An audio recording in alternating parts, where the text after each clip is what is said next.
You know it's hard out here for a pimp when he trying to get this money for the rent, for the Cadillacs and gas money spent. We'll have a whole lot of bitches jumping shit.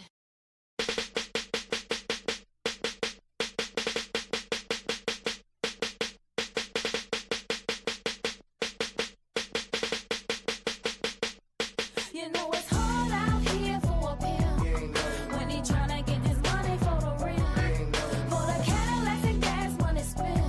Will cause a whole lot of jumping shit. You know it's hard out here for a pimp when he tryna get this money for the rent, for the Cadillacs and gas money spent. Will have a whole lot of jumping shit.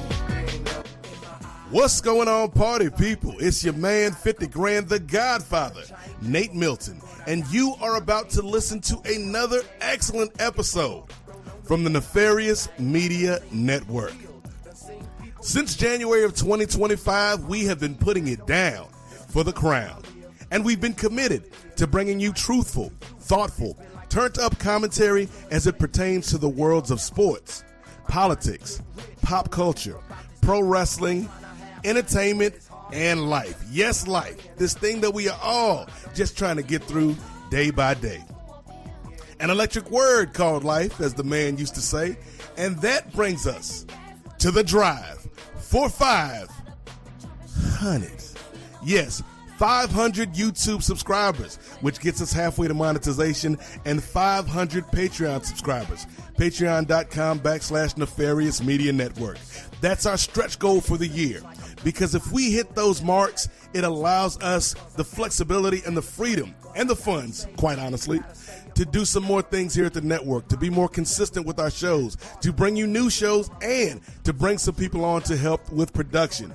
So if you believe in us, man, if you believe in what we're doing here, because we got a lot of hardworking people, myself included, working 50, 60 hours a week at the shoot jobs, got families, got kids, got responsibilities, but we still do this, man, because we love this and we believe in this. And if you believe in us and you love the shows that we do, help us out, man. Help a brother out. Help a sister out. That's all we asking, because we are trying to change the game by any means necessary, even if those means may be nefarious.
Hi.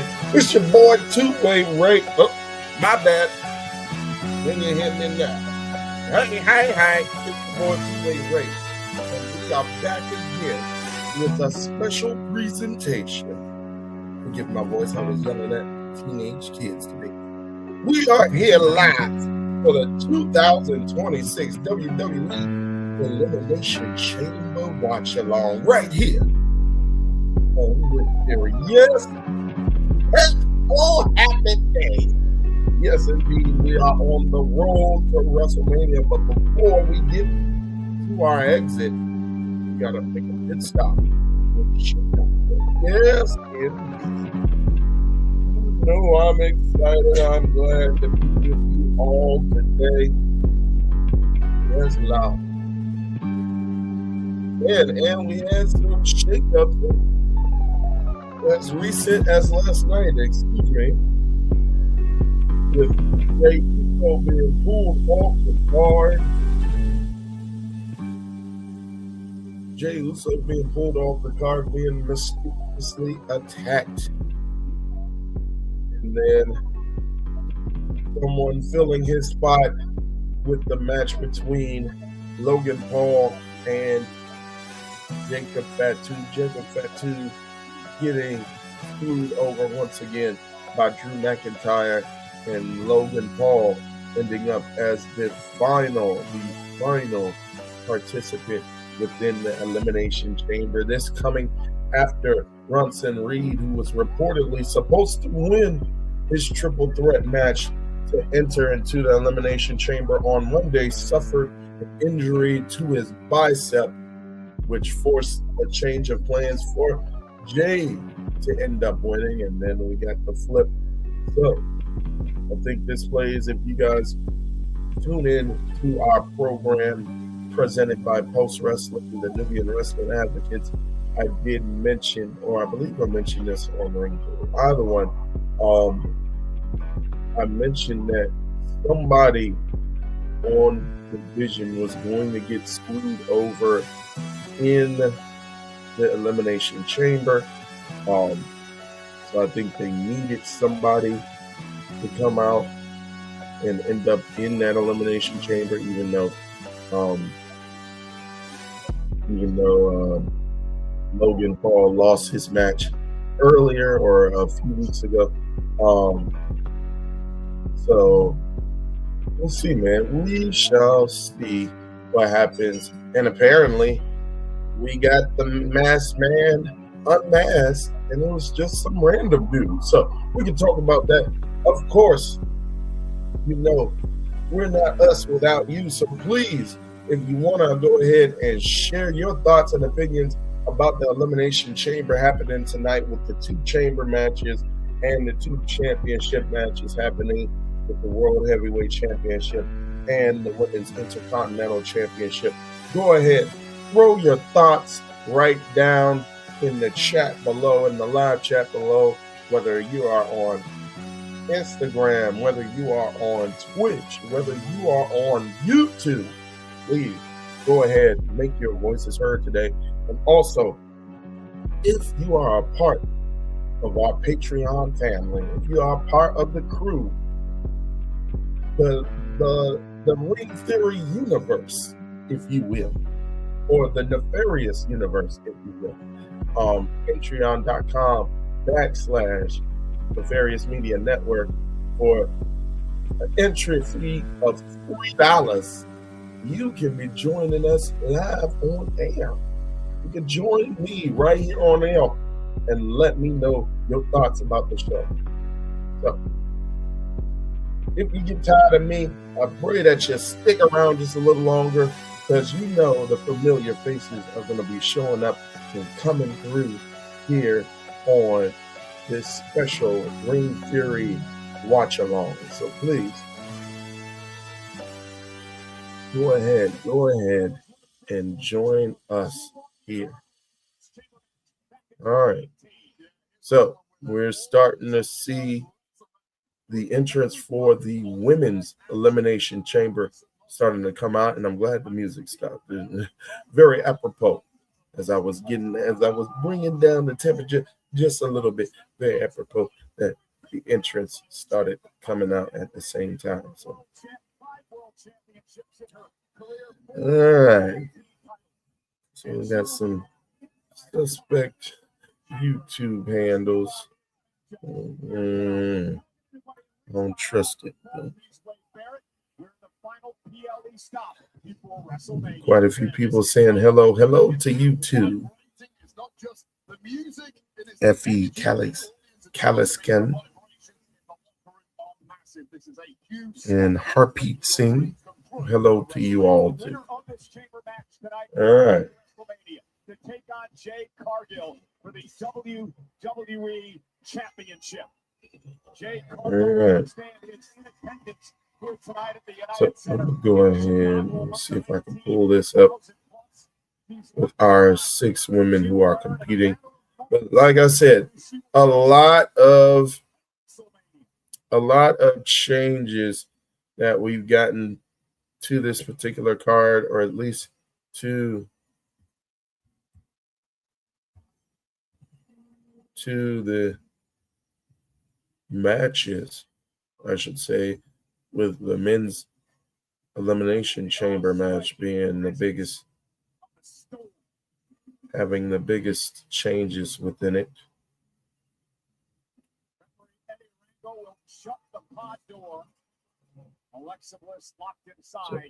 let me go ahead. Oh, we're in the women's. All right, so we had Alexa Bliss come out. Asuka is coming out at this time. Also, let me know how you guys are watching the show tonight. Are you in the US and you're watching it on ESPN streaming service? Are you like me and took the advice of Stephanie McMahon and got yourself a VPN so you can watch it on Netflix on an international feed for free? Are you going by nefarious means? You don't have to out yourself. But if you're going through nefarious means, maybe just give me the wink emoji in the chat. Let me know how you are perusing through tonight's pay-per-view. Alexa Bliss, Asuka have an opportunity to tie her tonight. Well, nobody's doubting the pedigree of either woman, and I don't know if the Elimination Chamber is ready for Asuka, but Asuka is certainly All right. the chamber. So let me go ahead and pull up the women participating in the match. So we got Alexa Bliss, Asuka, Maga Mommy herself, Raquel Rodriguez, Tiffy Time, aka White Supremacy Barbie. We got Aussie Barbie, aka Golf Barbie, aka Rhea Ripley, and we got the mathematician / businesswoman herself making a surprise entry, Miss Kiana James. Yes, I remember her name this time. Yes. Who Gerard wanted me to put some respect on her name. I'm going to put some respect on her name because I didn't realize she was going to be making it through. She was able to turn a figure 8 from Charlotte Flair that Flair was applying on Nia Jax, turn that into a backslide or a crucifix pin, if you will, and able to get herself the win. So, all right. Can I get a shout out? I would like, well, you got to say please, my friend. I won't shout you out until you use your manners. I don't have to shout you out, my friend. I'll give you a shout out if you use your manners. All right. Still having people coming through. Raquel Rodriguez just made her entrance.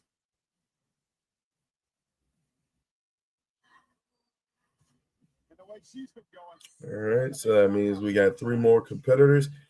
This next competitor is going to be the last one in the pod, which means the last 2 are going to be going toe-to-toe to start the match.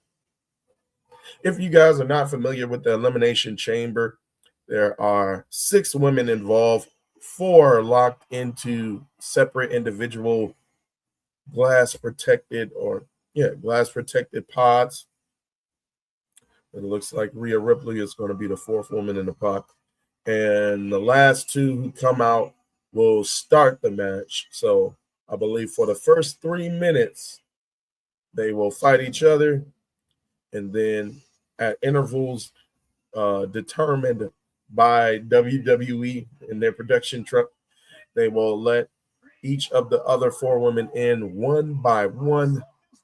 It is an elimination style match. So women will be eliminated one by one, either by pin or submission, until there is only one left standing. All right. Please excuse me because I'm double dipping, y'all. I got I'm doing a analog version of picture in picture because I'm watching the Rumble on my phone because that's the only way I can get my VPN on, and then I'm watching UFC Fight Night on my TV screen. So please excuse me as I go in between. Aylin Perez versus Macy Chiasson. Chiasson, big into wrestling, amateur wrestling, I should say. Well, Aylin Perez is more of a striker. She actually, her and Jocelyn Edwards had some beef.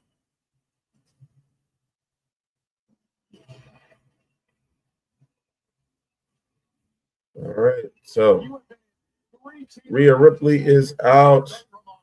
She's taking her sweet time getting to her pod. You know what? As long as I was in the safety of the pod, I didn't mind so much with when that pod opened. I was surrounded by steel everywhere I looked. There's ravenous looking competitors looking to end my career as quickly as they could in order to put their ticket to WrestleMania or a championship, whatever it may be. Doing pull-ups on the metal grate. Oh, takedown by Perez. All right, so it looks like Kiana James and Tiffany Stratton are going to be starting off the match.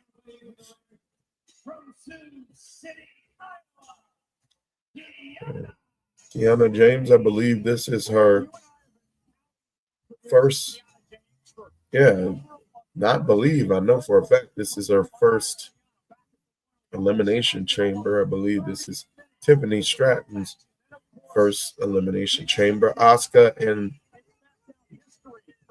and Alexa Bliss both have won the Elimination Chamber in the past. So they're both seeking their second victory inside the chamber. And I believe Rhea Ripley has made an appearance before. I think this is Raquel Rodriguez's first time.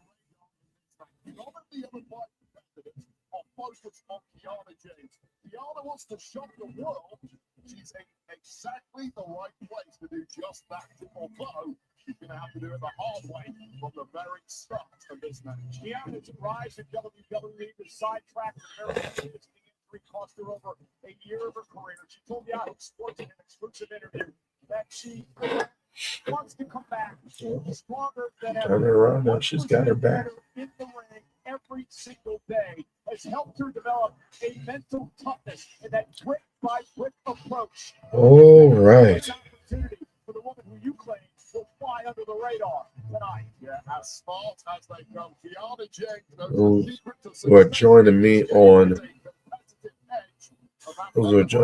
IG, thank you very much for joining. Wilson 2, United Wrestling Alliance.ca. Appreciate you guys for joining.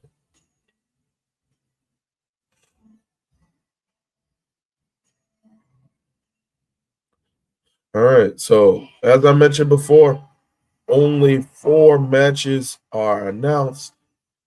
Those are the 2 chamber matches.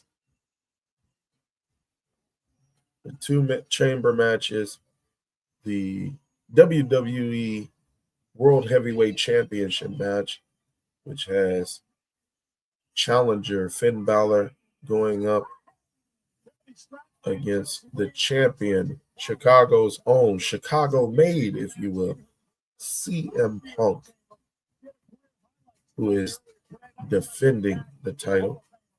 And then you also have his better half, AJ Lee, who is challenging for the WWE Women's Intercontinental Championship against the title holder herself, the man, Becky Lynch.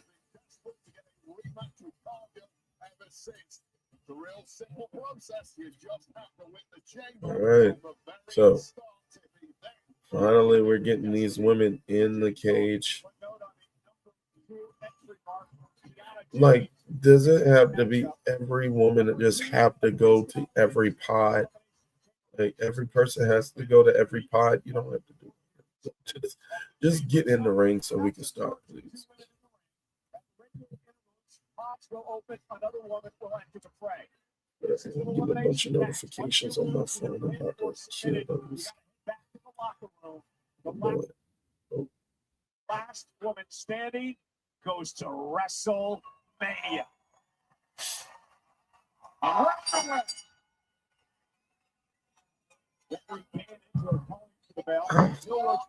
Inside the ring. Outside, a number of officials will bar the pods, open the pods when it is necessary. So James and Tiffany Stratton, what type of strategy do you use when you start this matchup off? Well, you've mentioned we've got some veterans in there who experienced the chamber before. We also have some others, such as Kiana James, who have not.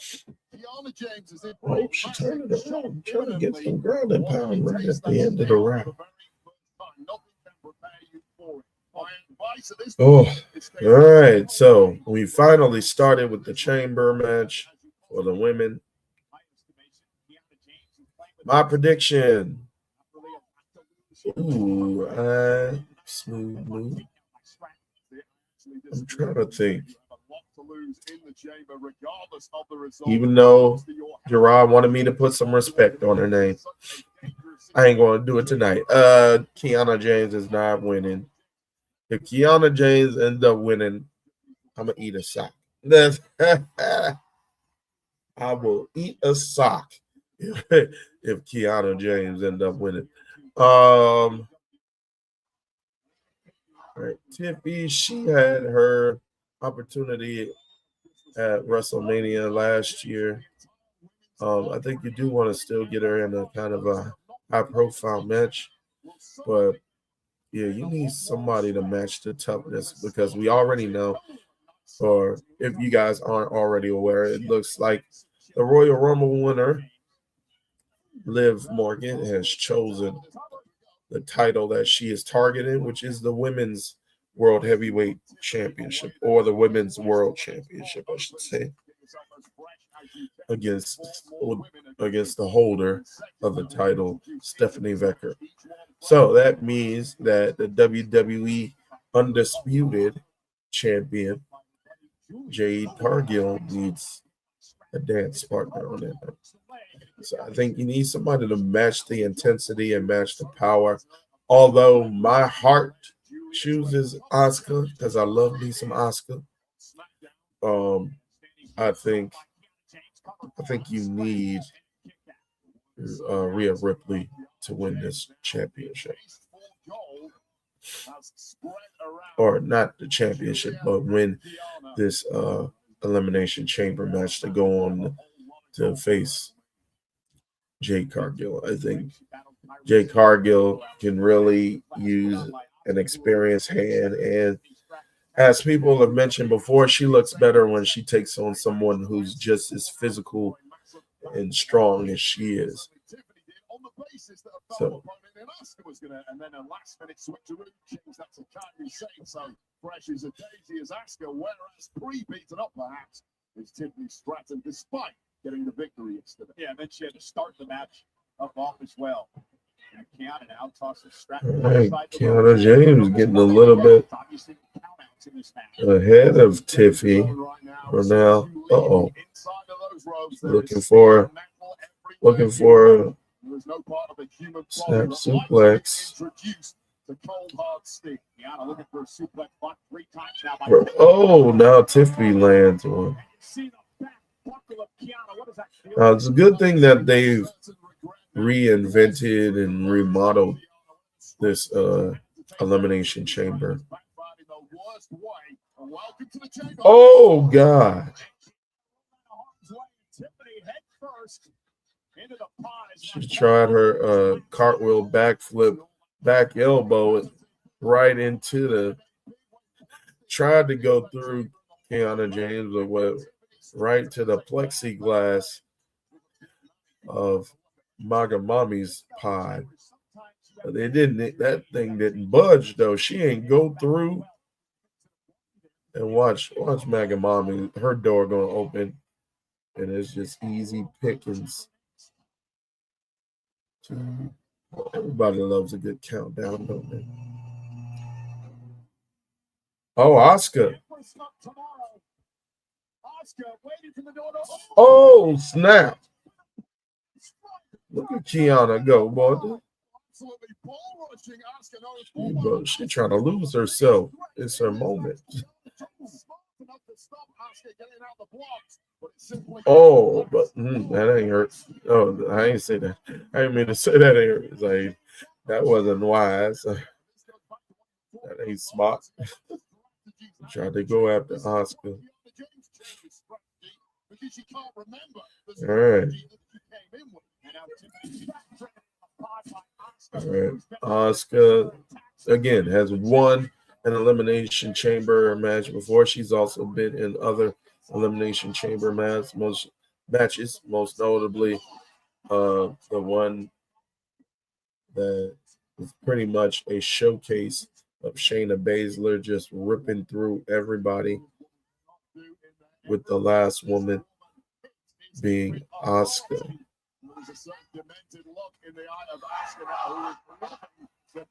And they are rooting for Asuka, as you should be.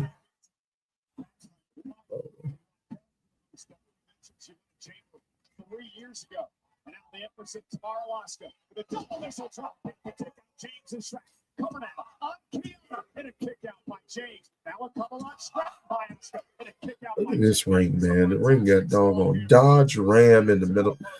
Oh, I mean, on the one hand, like I've kind of been conditioned to seeing sponsorships in the ring when it comes to like boxing matches, and now with the UFC as well.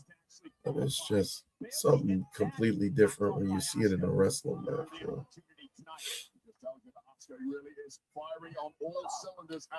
All right. But I'm going to go ahead. You know what? I'm going to do this. I'm going to put a poll up. And you folks let me know. You all let me know who you got with it. Shoulder up because the experience of Asuka then on a 10 was Tiffany Stratton just one to pass. The first member of the Chico elected.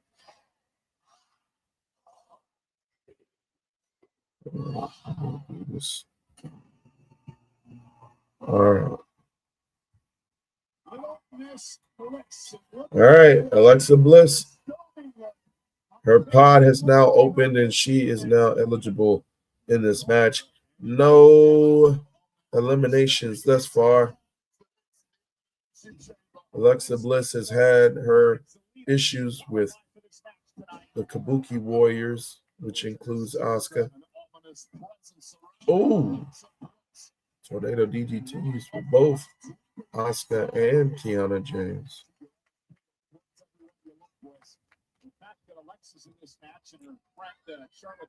All right, we're going to do this. She says she's fine. I do know for a fact when a woman tells you that, she is never fine. Don't fall for that trap. Charlotte Flair very unhappy about missing out on the chamber. And Tiffany Stratton with a rolling set time. Showing up for power here. Going to head up to the top rope. Looking for the biggest star shot. Oh, But Alexa Bliss got hung up. Rough landing. Tiffany Stratton's been in this match a long time already. And this whole starting show. Movement not quite as crisp as it was. And that drop kick to the gut will not help. Asuka stalking Alexa Bliss, looking for a German suplex. Alexa Able to deliver a back elbow.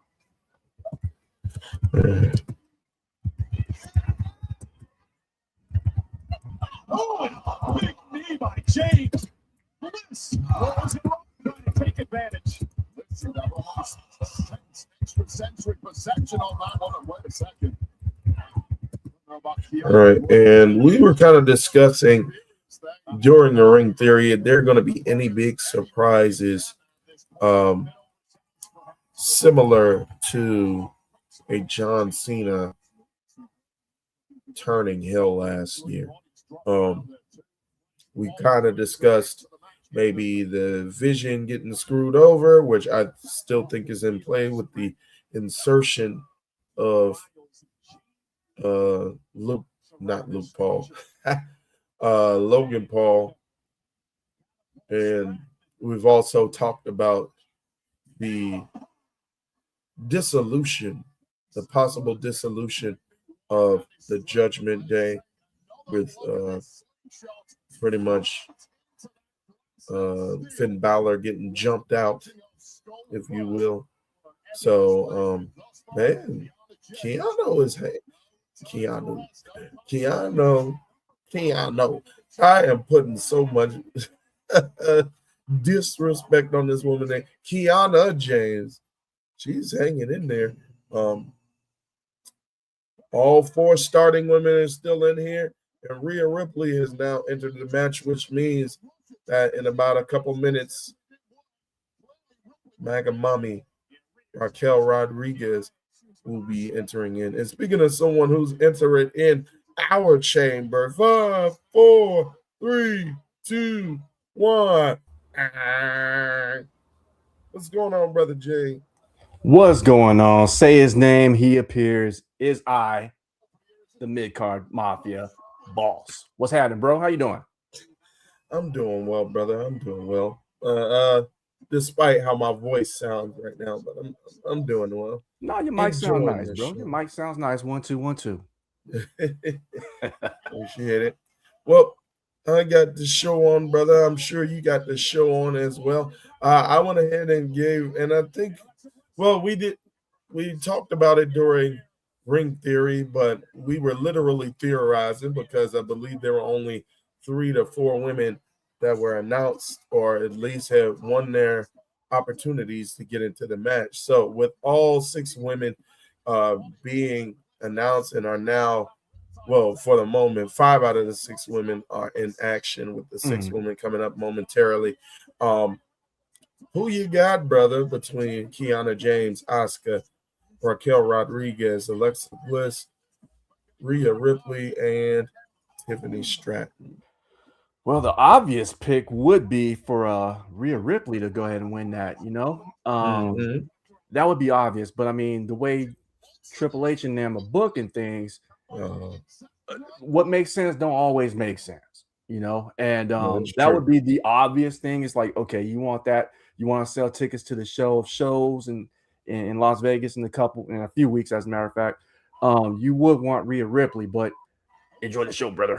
They're probably going to throw somebody like Raquel in there because as a legacy thing, maybe. I mean, they're setting her up. I mean, if she's taking cues from Kevin Nash, you know, now all of a sudden she's got big sexy across her gear.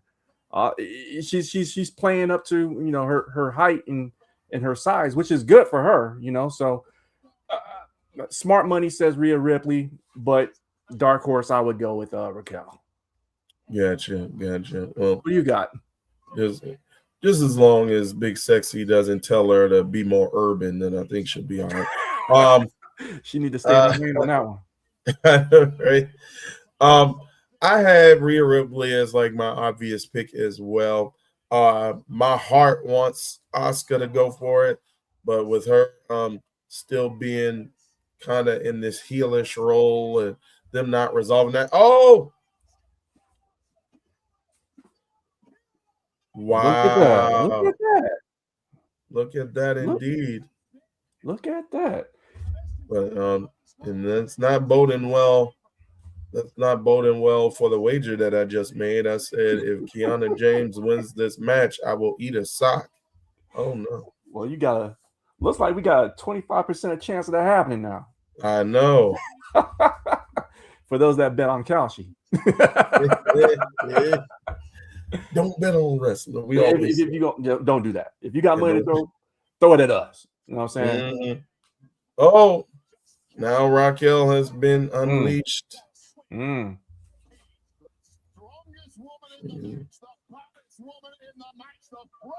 It's being big and bad, all right. Uh-oh. There they go.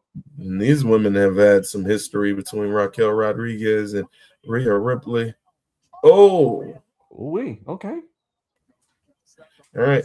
Well, I mentioned it also off the top that in addition to this women's chamber match, we've seen quite a few changes made to the men's chamber match as recently as last night, where on Monday, the reported winner and last entrant into the Elimination Chamber, Brunson Reed, injured his bicep, and therefore they had to call an audible and go with Ray, or not Ray, but Jay, main event Jay Uso to win. But then they kind of retcon that with him being mysteriously attacked, and being unable to participate in the Elimination Chamber. And now I guess the replacement, the alternate match between Jacob Fatu and Logan Paul ended up with Logan Paul getting the victory. So what do you think of all the changes being made? Not to mention the masked man seemingly being unmasked. So before we get to that, because I do want to talk about that. Before we get to that, what do you think about this men's elimination chamber with all the changes and with the white division apparently being cursed? Well, I mean, if you think about it, I mean, first of all, shout out to Bronson Reed for doing what he did in the match with a torn bicep. Still thinking that German suplex from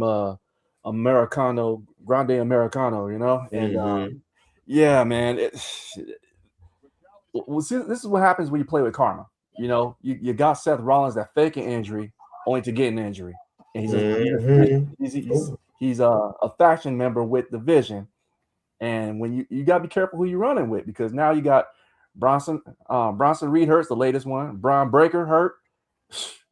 Yeah, I'd be walking around if I was Austin Theory, Paul Heyman, even, and Logan Paul walking around with bubble wrap. Just like I ain't trying to play with karma no more. You know what? I'm done with this.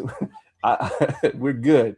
But Logan Paul is a suitable replacement simply because he's got experience. Jey Uso has experience as well in the chamber, but I think you need more heels in the match. And truth be told, they want Trick Williams to be the heel. He's not a heel. He doesn't do heelish things. He still gets cheered by the crowd. The crowd dictates who you are. Logan Paul is a true heel. Yes. That's who he is. So you need somebody to take all those dastardly hits and everything like that. So it's a good move for him to be in the match. I would like to see what Jacob Fatu could have done. I mean, just giving him that much of a playground to go ahead and be creative in. I would have loved to see what that brother could have done, but I'm not mad at Logan Paul getting inserted into the match. I just hate how they just retconned everything. Like now the mystery man is allegedly one of Seth Rollins' students from his academy. So that's why no one knew who he was, right? So that felt super unfulfilling. And I don't want to steal your thunder or anything like that, but yeah, to answer your original question, I'm not mad at Logan Paul getting into the match. It's extra work for him. Yeah. I'm not mad at it either, simply because it still goes along with my theory that I think, even with the revealing of it being this possibly the Brave and Black trainee, I think it could lead to a bigger person being under the mask to cost Logan Paul the match later on tonight. Even though, I think he's probably thinking like him and Heyman are probably thinking, oh well, we caught the guy no more problems. Well, now maybe you might have another trick up his sleeve. So we'll see what happens with that. And while we were just talking, Raquel Rodriguez eliminated both Asuka and Kiana James. So my socks are safe. And so is my digestive system. But yeah, she hit a Roman Reigns. She smashed them, she stacked them, and she pinned them. So now we got Raquel Rodriguez, Tiffany Stratton, and Rhea Ripley as the remaining competitors in the Elimination Chamber match. And we're not seeing much high flying from the women. I know Tiffany Stratton, she could do it every now and then, but we're not really seeing her go up top and doing like her moonsault like we usually do. Or I think last year, or was it last year? No, it wasn't last year because she was the champion last year. But I think she was in a chamber before and she did like the moonsault off like the one of the pods, I think.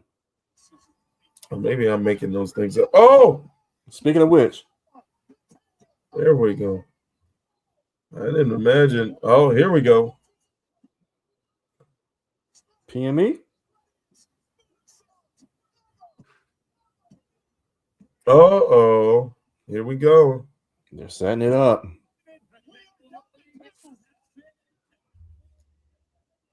So your dark horse is going back to the barn, my friend.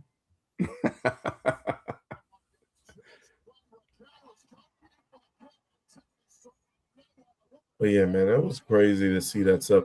And now you also, because we still haven't solved the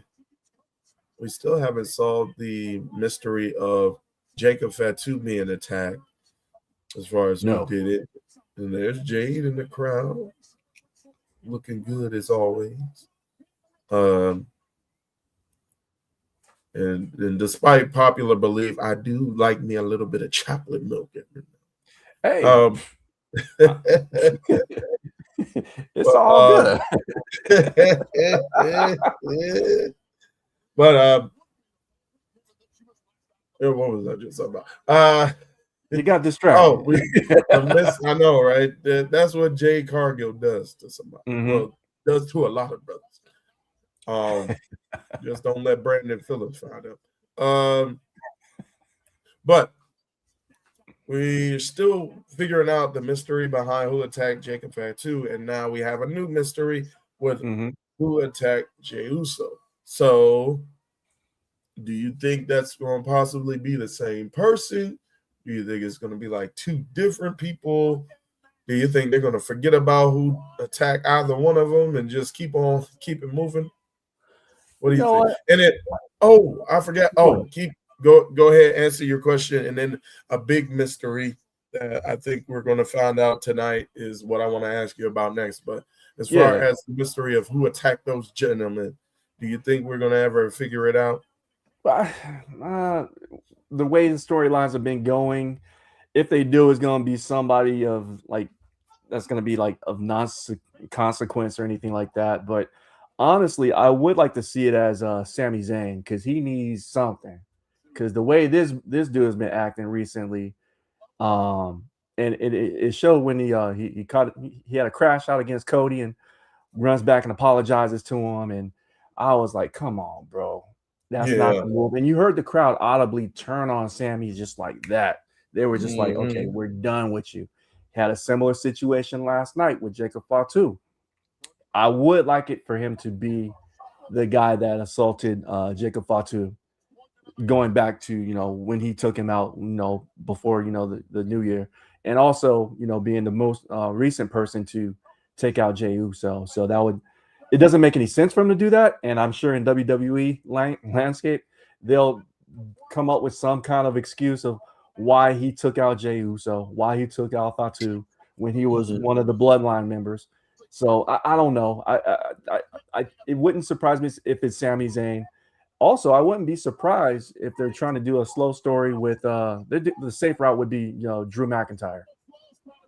Just to, because he's still forever got beef with the bloodline. Good time. Game over, Tiff. Ball game. 1, 2, 3. Yep. Well, it is our obvious pick who picked up the victory. Rhea Ripley will be going to WrestleMania to face Jade Cargill. But yeah, I think that would be a good story that you could tell. Golly. I'm also double dipping, Brother Jay. I'm watching I'm watching UFC Fight Night on the big screen and just watch this man get pummeled. But yeah, I think that would be a good way to kind of, because I know a lot of people love Sammy, but you need a little bit of change with his character. And like you said, I think I was kind of audibly groaning too, and it was like, I'm sorry. I was like, yeah. Come on, B. But with that being said, we've seen a similar situation, coincidentally, that climaxed at last year's Elimination Chamber when there was an unknown assaultant that was revealed there. So, do you think that Sammy has the chops to kind of pull off a turn and be able to make it impactful, just as impactful as Naomi did? I know we're talking about two different personalities, and we don't know what Sammy can bring out as a bad guy, because I don't even really think we've seen him. Well, I think we saw him as a bad guy when he was a shorter haired Sammy and going along with Kevin Owens and going against Shane McMahon, but that was a few years ago. So do you think right now he has the chops to kind of pull off that particular personality change like a Naomi did last year? An extreme person. I mean, I think he's capable of it. I don't think that the machine will get behind it. He's got this aura about him where people want to root for him as the underdog. He's not going to shake that anytime soon, So I think that's, fortunately or unfortunately, that's the stigma that he's left with. So I don't know, unless he has severe, he has to do something so opposite of what Sami Zayn would do. Like, he has to align himself with someone like a Paul Heyman in order to, have this real legit, or this perceived legitimate heel turn for me to go ahead and be like, okay, you're doing something different that we haven't seen before. We've seen you with the Fidel Castro military style cap on. I know what your conspiracy theorist, persona is. You need something that's really believable, and I just don't think that he's got that in him right now. Or if he does, I don't think the current regime is going to let him pull that off. Right. I think, in all honesty, what probably should happen, and I don't think the machine will get behind it, is a Cody heel turn. Oh yeah, that's what really needs to happen in order to freshen up the matchups that he's, the potential matchups that there could be.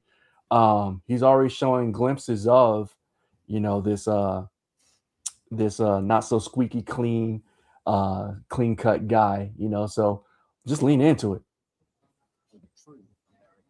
Yeah, that makes sense. The only thing, though, I think is like, if you turn Cody, what do you do with Sammy? And then it's like, if you turn Cody, who does he face? Does he become champion by then? Or is he still outside of the championship bubble? That's the only thing I think. Well, this is what happens when you turn Cody. You're instantly going to turn Drew McIntyre, because Drew McIntyre is going to be right. Everything that he said, he has not lied one time. Yeah. He turns his victim story into a victorious story. Like, look, this man invaded my home. He attacked me at my house. He came in. He virtually broke the law to get a match with me. Now, did I provoke him? Yeah, of course I did. That's what we're enemies. But he crossed the line. You know what I'm saying? And I think Drew McIntyre honestly has a. I like his heel run, but I like him more as a cheered for heel, a darker character that we can all, just cheer for and root for. Because secretly, I do root for Drew McIntyre if he's going to go up against Cody, because I just don't want to see. We've seen Cody win already. Let's see what happens with this character and this story arc goes. I mean, granted, they were in Europe when it happened, when the title changed, but the pop was massive. So I think something like that here can spill over to the States, and I'm here for it. All right. Well, I don't rule it out. I don't rule it out of the realm of possibility that it can happen. I just think it should have happened earlier. I think, especially with all the illusions that Cody was making before when he was the champion. He cheated to win over Drew with hitting him with the belt, or with DDTing him on the belt, I believe, or not hitting the crossroads on the belt, I should say. So I think you were making those illusions, but yeah, I just say right now, just go with what's hot, and then when you do have the time to maybe turn them after Mania, I would think. But we'll see how that shakes up, because you do need some heels, and now we don't know if, like you said, a guy who's supposed to be a heel and Trick Williams is now pretty much getting cheered everywhere that he goes, from the music to the presentation to his one-liners. I just think, like, you can only keep him on that side of the fence for only so much longer before the crowd just instantly just kind of like with Sammy when he was in the Bloodline. It's like it's hard to not like this guy. Yeah. So yeah, I do think that you do need more heels on SmackDown and in general, and because like you mentioned before with the Elimination Chamber, you only got really one true heel, and not to take away from the brothers at True Heel Heat, brother Sid, Shout out to them. who you have appeared on, whose airwaves you have appeared on earlier today. But yeah, shout out to those people, man. They good folks. They got an open invite. They got a seat at the table anytime. Indeed. But yeah, I think with Logan being the one true heel out of the 6 men who are competing tonight, like, you do have a bad guy, a villain problem, and you can't really blame that on WWE, because like we talked about before, you had a heel stable with 4 men in it, and 3 of them are hurt now. Well, yeah, 3 of them are hurt now. 1 new guy joined, but he's not really making the waves in either fashion. Yeah, so I just think you need some more people to be on the bad side, and even with the incoming folks from NXT, like we talked about Trick Williams, and even with the Oba Femi, they're not treating Oba Femi like a bad guy. They're treating him like a good guy. Javon Evans getting treated like a good guy. Carmelo Hayes, who's just now kind of having more of the spotlight now. Good guy, babyface. So you're not really seeing a lot of heels coming up. Who knows? Maybe Ethan Page, since he just lost an NXT North American Championship, could come up and make some noise, but that's not going to be anytime soon, and I don't think that's going to be anytime within. I don't think he's going to be bringing his Canadian car on that entrance ramp on the road to WrestleMania, if you will. Maybe the night after, but exactly the night after. I think not anytime soon. Yeah. I think he going to be in Reno probably. He going to be in Reno Maybe in Laughlin. You said where? He gonna be Laughlin. You know, that's a few miles outside. Gotcha. Well, yeah, I just think you do need some more heels in there. And so I think it would be beneficial for a Cody to turn heel. I just don't know if the timing is right. So Got you. I mean, you do still have some of the Judgment Day as well. And not speaking of the Judgment Day, but it just messed up my transition. Whoa, on the women's here, no, let me flip it. Let me get back to it. Let me rewind. Run it back? Okay. Well, yeah, exactly. Running back. Even though there is a shortage of heels in the men's division, Brother Jay, there are no shortages of heels in the women's division, which leads us to our WWE Women's Intercontinental Champion, Becky Lynch, as she's about to take on AJ Lee for the WWE Intercontinental Championship. All right.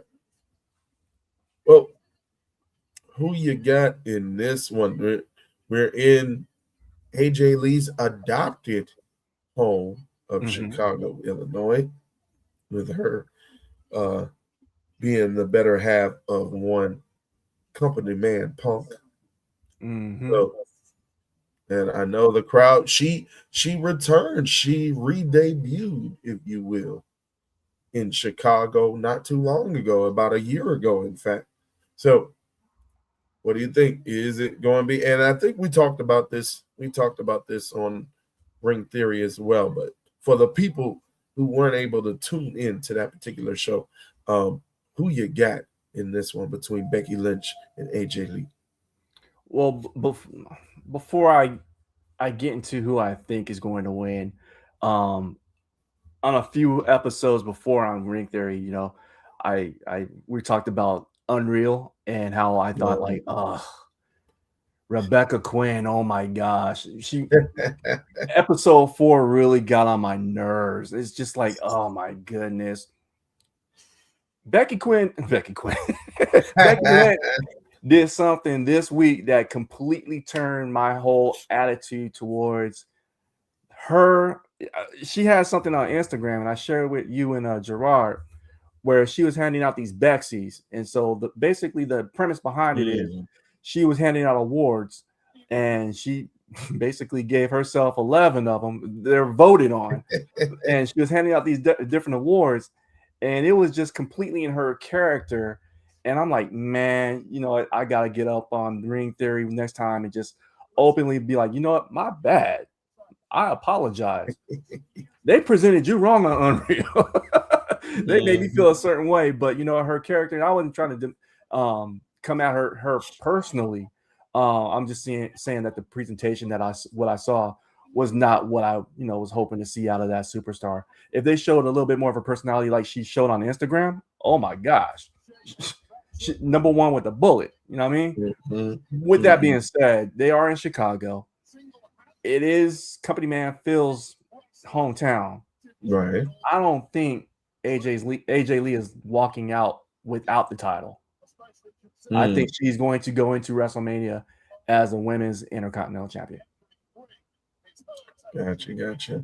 Well, again, if you tuned in on that particular episode of Ring Theory from this past week, you would know that I am on the opposite side.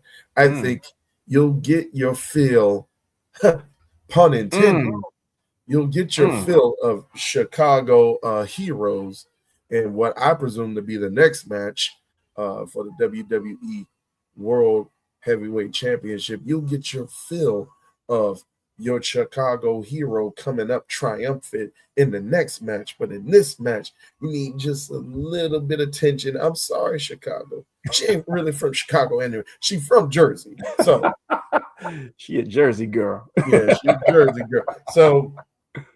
So I think Chicago, they're gonna be grumbling for a little bit, but then they're gonna leave happy regardless after this match. But I think You need something to kind of carry on because there are rumors and a bunch of talking heads saying that, oh, this is eventually leading to a rematch at WrestleMania, which I don't mind. Mm-hmm. So I think that we can get Becky winning by some sort of shenanigans. Because I brought it up before. She did the same thing when she faced off against the Bird Lady. That girl. AKA Lyra Valkyria. Yeah, what did happen to that girl? But yeah, I think we saw her come up with shenanigans against her. We saw her come out with shenanigans against Maxine Dupree. So I think we should expect nothing less against AJ Lee, and I think AJ Lee is going to find a way to get a rematch against her at WrestleMania. So You just said something that jogged my memory of what I wanted to bring up earlier. What do you think about that angle that they pulled between Natty and Maxine Dupree on Raw, right when we had the injury angle, not the injury angle, but I mean the real injury with Bronson Reed? What's your thoughts on that? it's silly, especially seeing as though you and I are both not only fans of pro wrestling, but also fans of mixed martial arts. Right. By the way, please go ahead. We had the return of the proper Ring Theory featuring myself and Upper Prelim Jay Lacey. Go ahead and check that out wherever you listen to your podcasts. It is up now. But yeah, we watch people get knocked out on a regular basis. Mm-hmm. Yeah, it's like I know Maxie. I know you knew Maxie. I mean, she did play dead. Now she really did. She didn't.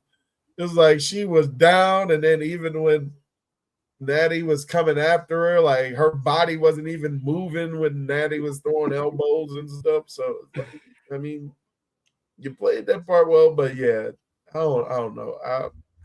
Like you said, it's kind of in poor taste to still do that after you had a true injury occur and you had to actually like switch up the plans.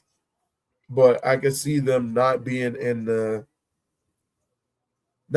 business of trying to change up plans that will affect the entire show. So they're like, man, we're just gonna go through with this. We already had it mapped out. We're just gonna go through with it. But I don't know. I don't think it's a good look. But nah, I think she was studying Toy Story. Andy's coming. And just fell out. You know what I mean? And the thing about it is, like, when you suspend my disbelief, right? And this is how WWE has me trained now. It's like when Bronson Reed got injured, I thought that was an injury angle because they've told us for so long it's part of the show. We've had some people slide out to the outside only to come back at the last moment and get the victory, right? So that's how my WWE mind is trained. So when I saw that corniness, and if it was done on another show, I'd be like, okay, that's not too bad. But we had a legit injury earlier, and they had to, still carry out what they had to do. I mean, yeah, I think it was done in poor taste as well, like you're saying. But I wish they would have had some kind of alternate ending to a match. I mean, I think that's something that needs to be, give them the creativity to go ahead and do, like either a count out victory or something other than what we got, because if that were to happen in another combat sport, they're not going to allow that much trauma to be inflicted on another downed opponent. Yeah, and it's the inconsistency, like you mentioned. For me, it's like we saw a similar thing with it was two instances with my guy Dominic Mysterio, where he kind of played like, oh, my shoulder, oh, I'm hurt, I think it was against John Cena, and then ran back in, and then picked up the victory after his ladies took care of business. But then at Triple R, he actually injured his shoulder. But then it was like, oh, is it real? We don't know. Oh, it might be. He might be tricking us again. And so it's like that inconsistency, like you said. It's like you treat this like it's real, but it's actually in the angle. But then if you have something that actually happens that's real, but you let it go, it's like it's weird. Just like, and you mentioned in the mixed martial arts, when you're trained to think like referees got to pull this girl off her. Mm-hmm. Yeah. And it's similar to the spots that they do with the sleeper holds or like the choke holds, where it's like in one instance you got to raise the hand 3 times, but in another instance, if it comes down one time, then it's like so inconsistent. It's like stick with one plan, and I can see that being the case with this as well, as far as like the injury angles and the knockouts and stuff. It's like, if you want, like, I don't know. I mean, it's hard for you to treat them all the same, because then it's like, how do you know which one is real? And when you need to actually stop a match or alter a match. But yeah, it's just like, at least keep that air of suspending disbelief, like you mentioned. That's all I want, you know. Mm-hmm. But to this match here, we got with AJ Lee and Becky Lynch. Becky with the good hair over here. Shout out to Becky again. Like, I couldn't wrestle in long sleeves, man. There's not much I can do in long sleeves if it's not cold out. You know what I mean? And she doing it. She got like the puffy sleeves too. It's not even like the Under Armour sleeves. It's like the Met Gala right here came to Chicago, and that's what she doing. Like the Met Gala mixed with like one of them construction workers with like the. Okay, I just complimented them and I saw that. I'm sorry. That's what my mind immediately went to. She looked like she gave jumped them a off great compliment, and then she gonna pull that. What? It looks so bright and so reflective, though. That's all I'm saying. Temporary blindness. That's what happened. Maybe after she's done. You know what? What's up? I wish that, you know, people would go to, like, if you got something like that happens, just do a 1 count. Just do a 1 count. Oh, all right. Well, speaking of our good friends at True Heel Heat from earlier, I'm pretty sure you all discussed like who your predictions would be, but is there anything pertinent of note that you also discussed that you wanted to share here, or if you wanted to wait until we got into respective matches, then it's all on you, my brother. Yeah, so basically what I went on the True Heel Heat show today, we were celebrating Black History Month, and in doing so, with this being the last day of Black History Month, we had a all-time Black wrestler draft. And so basically what the plan was to have Team Nefarious versus Team True Heel Heat. And I was the representative for Nefarious, so I had to grab a tag team partner. So shout out to Miss Chrissy, because I had my pick of the litter, and I said, "Hey, look, I gotta go with Miss Chrissy." I just have this thing where it's like, I said on the show, I was like, you know what? I feel like me and you, if we were playing spades, she would understand if I had, I got 4 in a possible. She knew what I was talking about, and you know what? We did a pretty good job, man. So I'm not gonna spoil who we drafted, but we had the first pick, and I'll just say this: we dominated.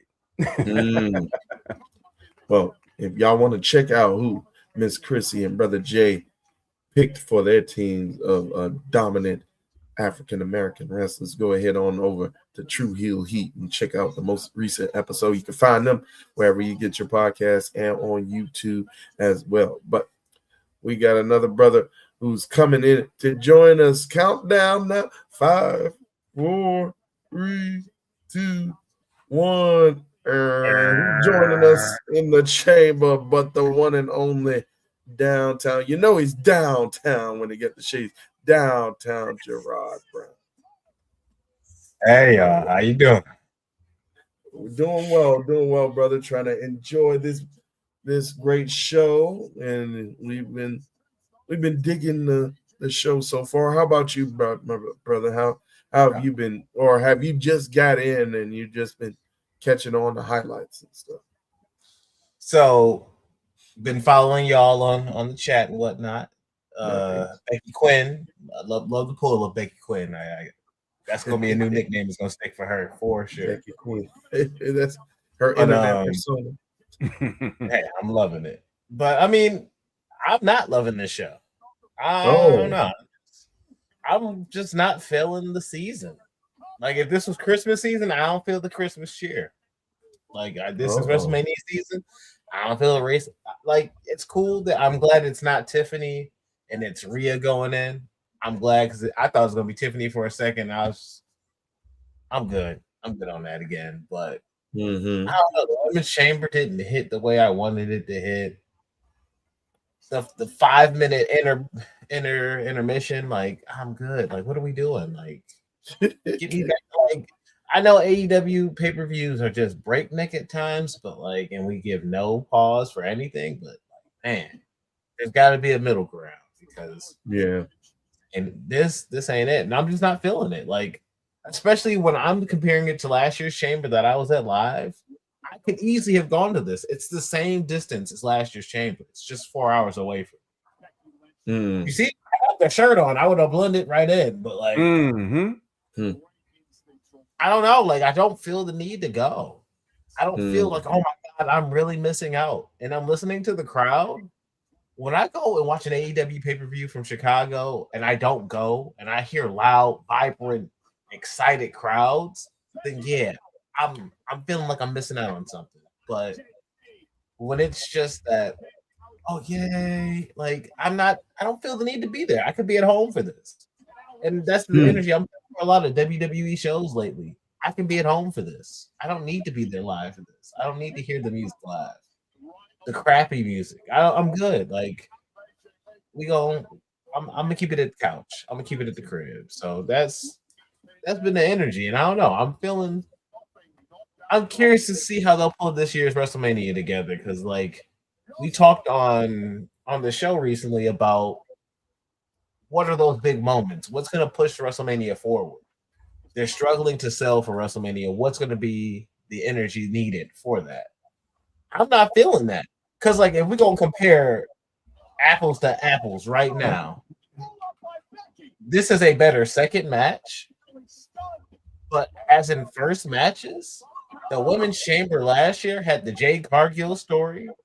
To kick it off, it had us wrapping up with Bianca having that adversity throughout there, them taking Naomi out. Okay. Like, I like this year, but, like, Women's Chamber to Women's Chamber, it does not compare. Jessica, you doing the most, girl. It's happening. It's happening. I knew it. I knew the shenanigan. If you shenan once, you're going to shenan again. I knew it.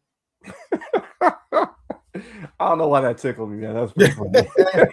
And now they just landed on poor Jessica. I knew it. Oh. She is a habitual. Becky Quinn is a habitual line stepper.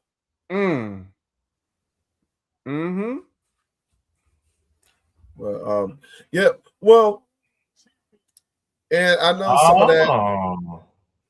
At least with you, brother Gerard, I presume that some of the luster has kind of been taken off over the past week with just the changes with the men's chamber as well, as far as.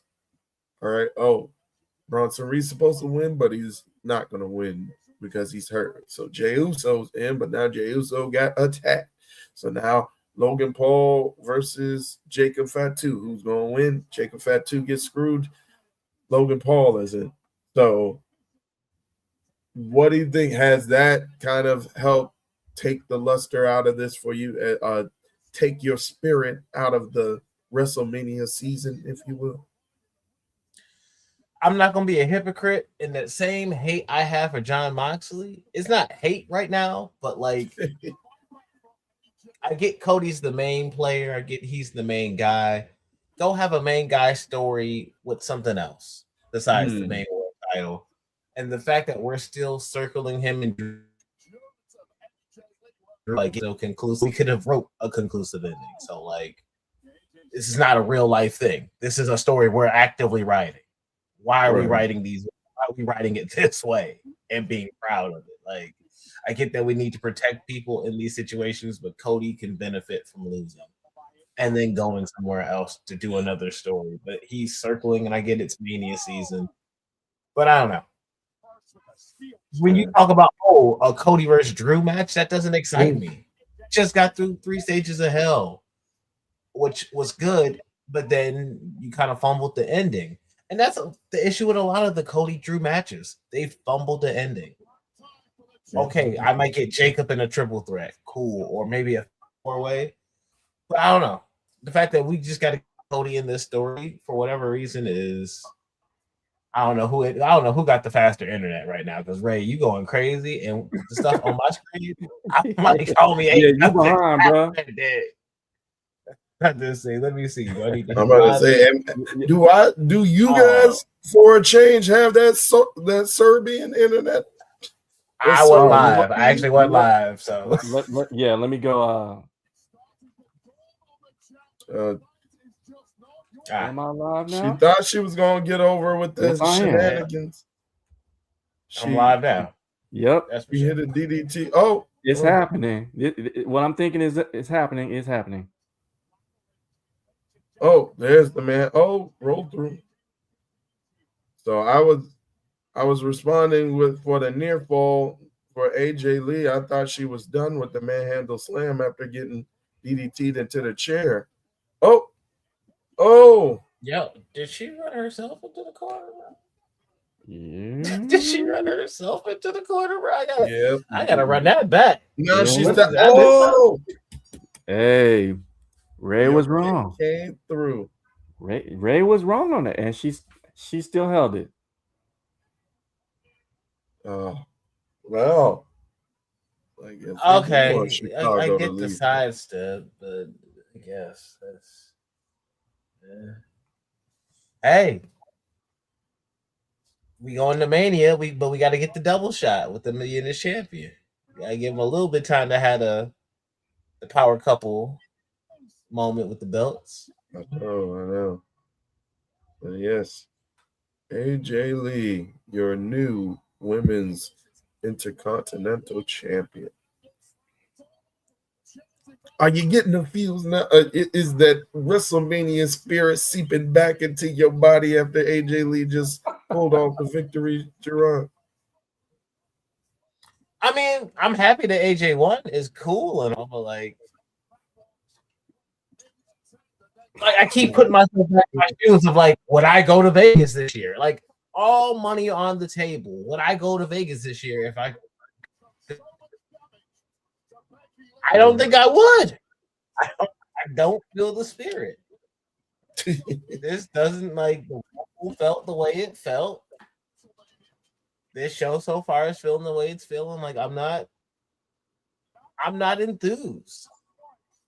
I wasn't enthused with last year's prices that I paid, but like I can't hold you. Going into Mania, I was highly enthused with the stories. Right.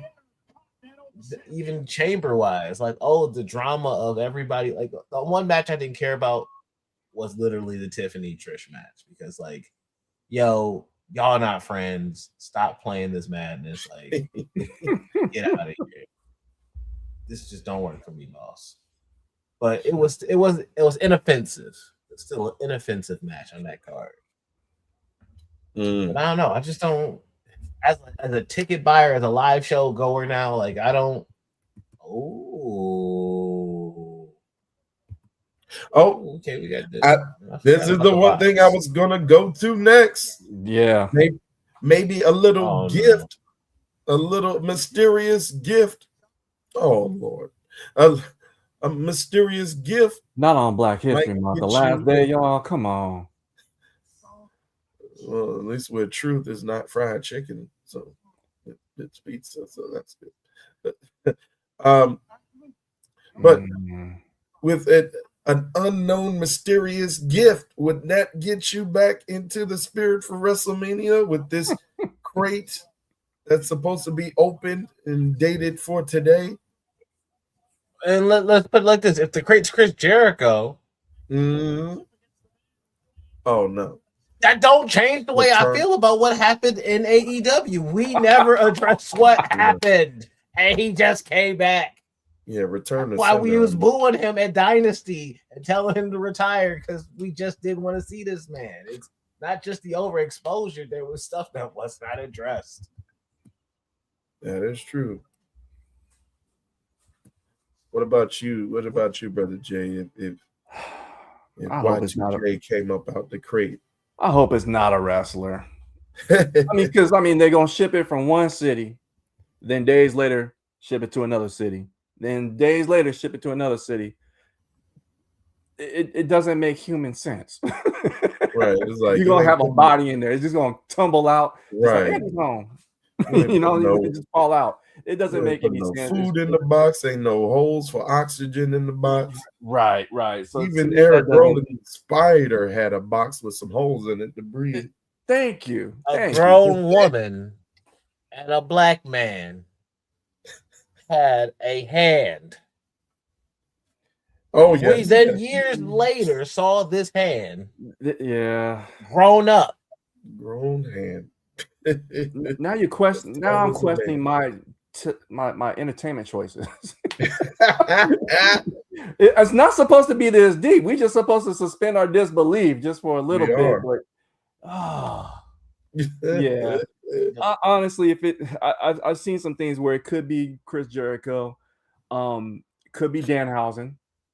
Now, if it was Danhausen, that kind of plays in with the character, because he's a little, silly and goofy or whatever, entertaining. But yeah, outside of those two, I don't know who it could be. But yeah, we'll see what happens with it. I just feel like he'd do better at NXT, honestly.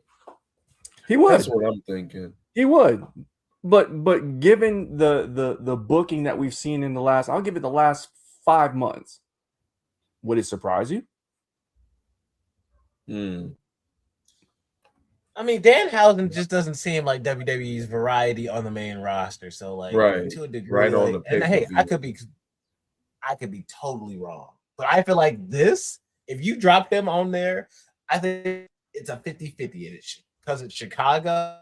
But Chicago has made me a fool before, and it could be like a whoa, Danhausen, but the majority of the crowd is like, who this? Who the fact is that? Is that like I want to be Sting? Who is that? Who is this dude in the face? I've never heard that before. So I feel like it could die deaf in front of this crowd if it's not the right audience or right population of Chicago, if you will.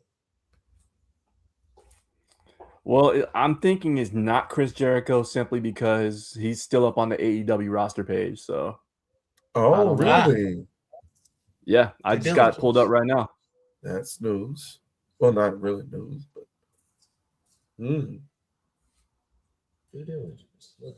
that's interesting that he's still up on there.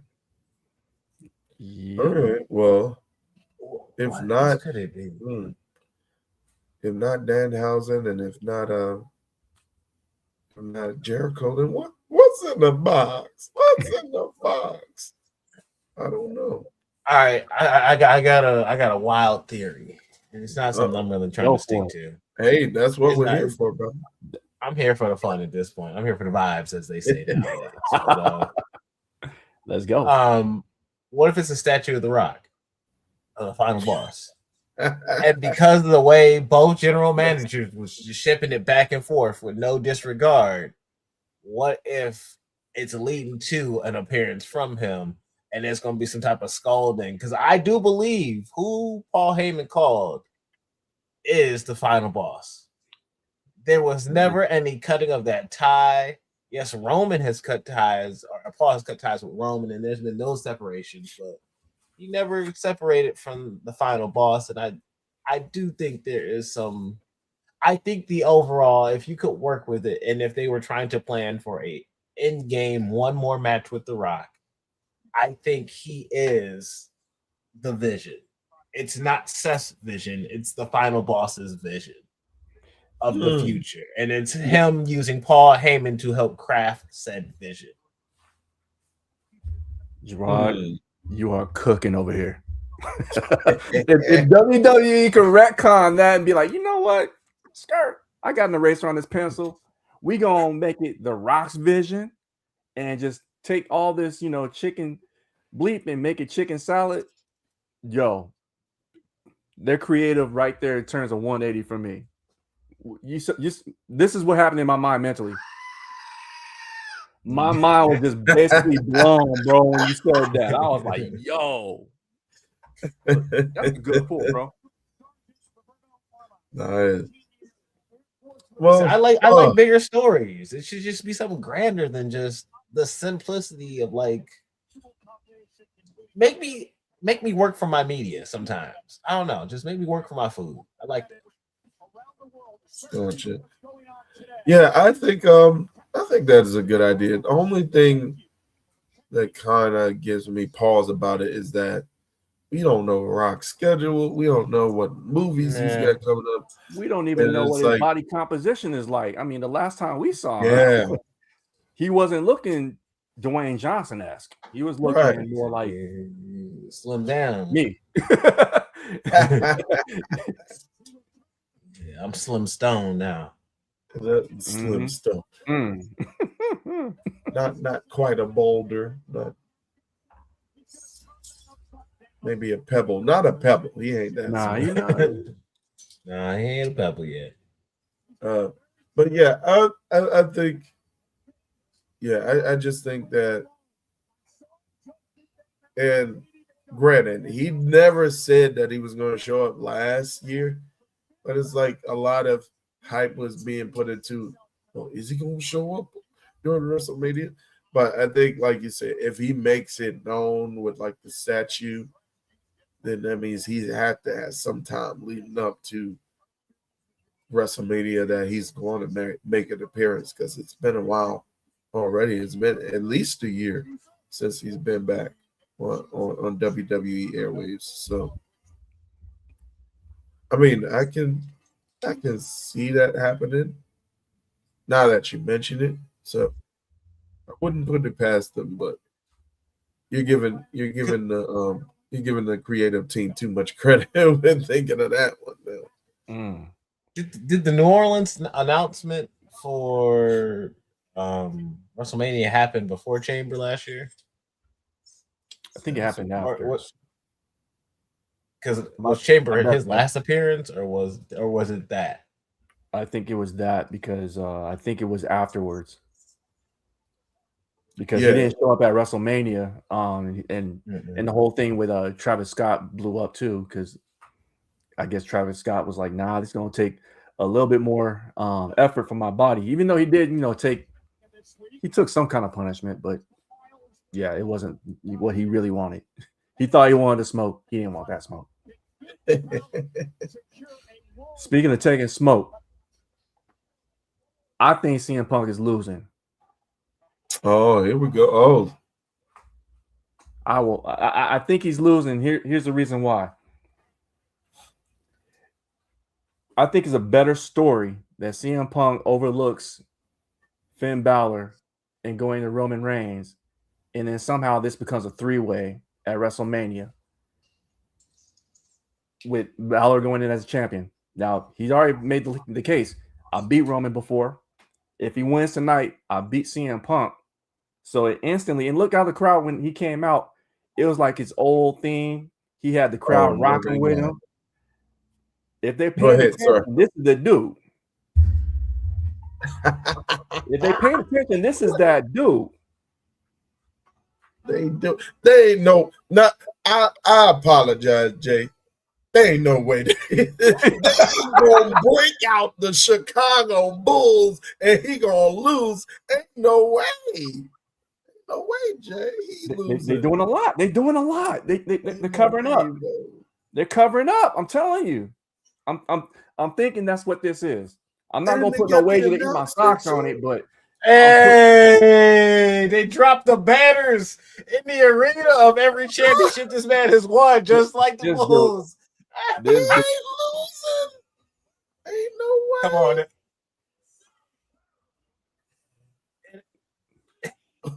It's just not happening, man. You don't. Oh, Larry forever. Hey, nice jacket. That's a Larry. Oh, yeah. Shout out to CM Punk. I mean, this was a very creative entrance. I still got him losing though. There ain't no way, bro. I'm sorry. After I was with you until I had that. I was like, ain't no way. Ain't no way. Listen, it's like in the old cartoons where they got the steak thrower. They throw the steak to get the scent off, and so the dog go that way when they went this way. That's what I think is gonna happen. They're getting the crowd all hyped up, only to be deflated and let down.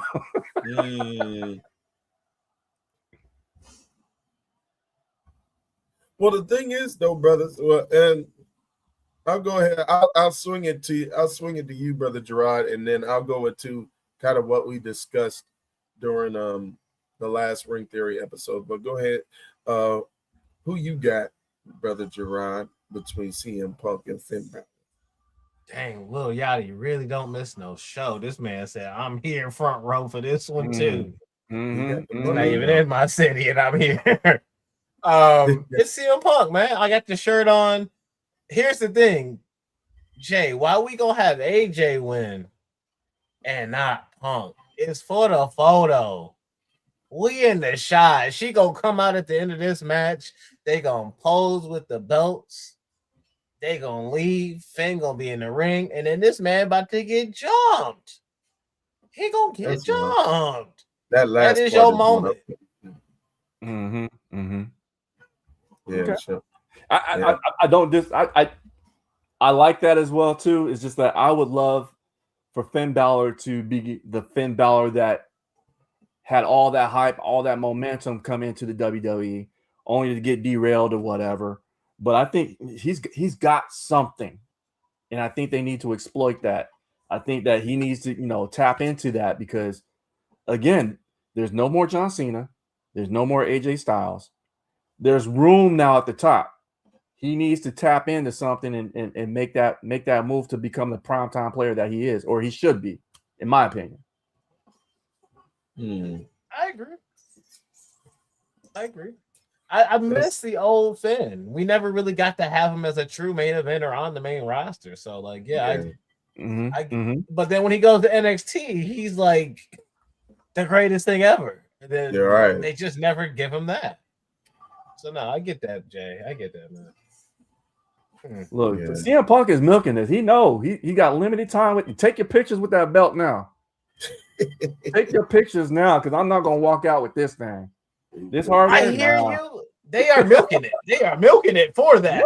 Here's the thing: you have every instance to point to of why this man lost this match. This entrance, this all this grandeur, all this lost in the sauce. But another triple threat between these two, with just another man swapped out.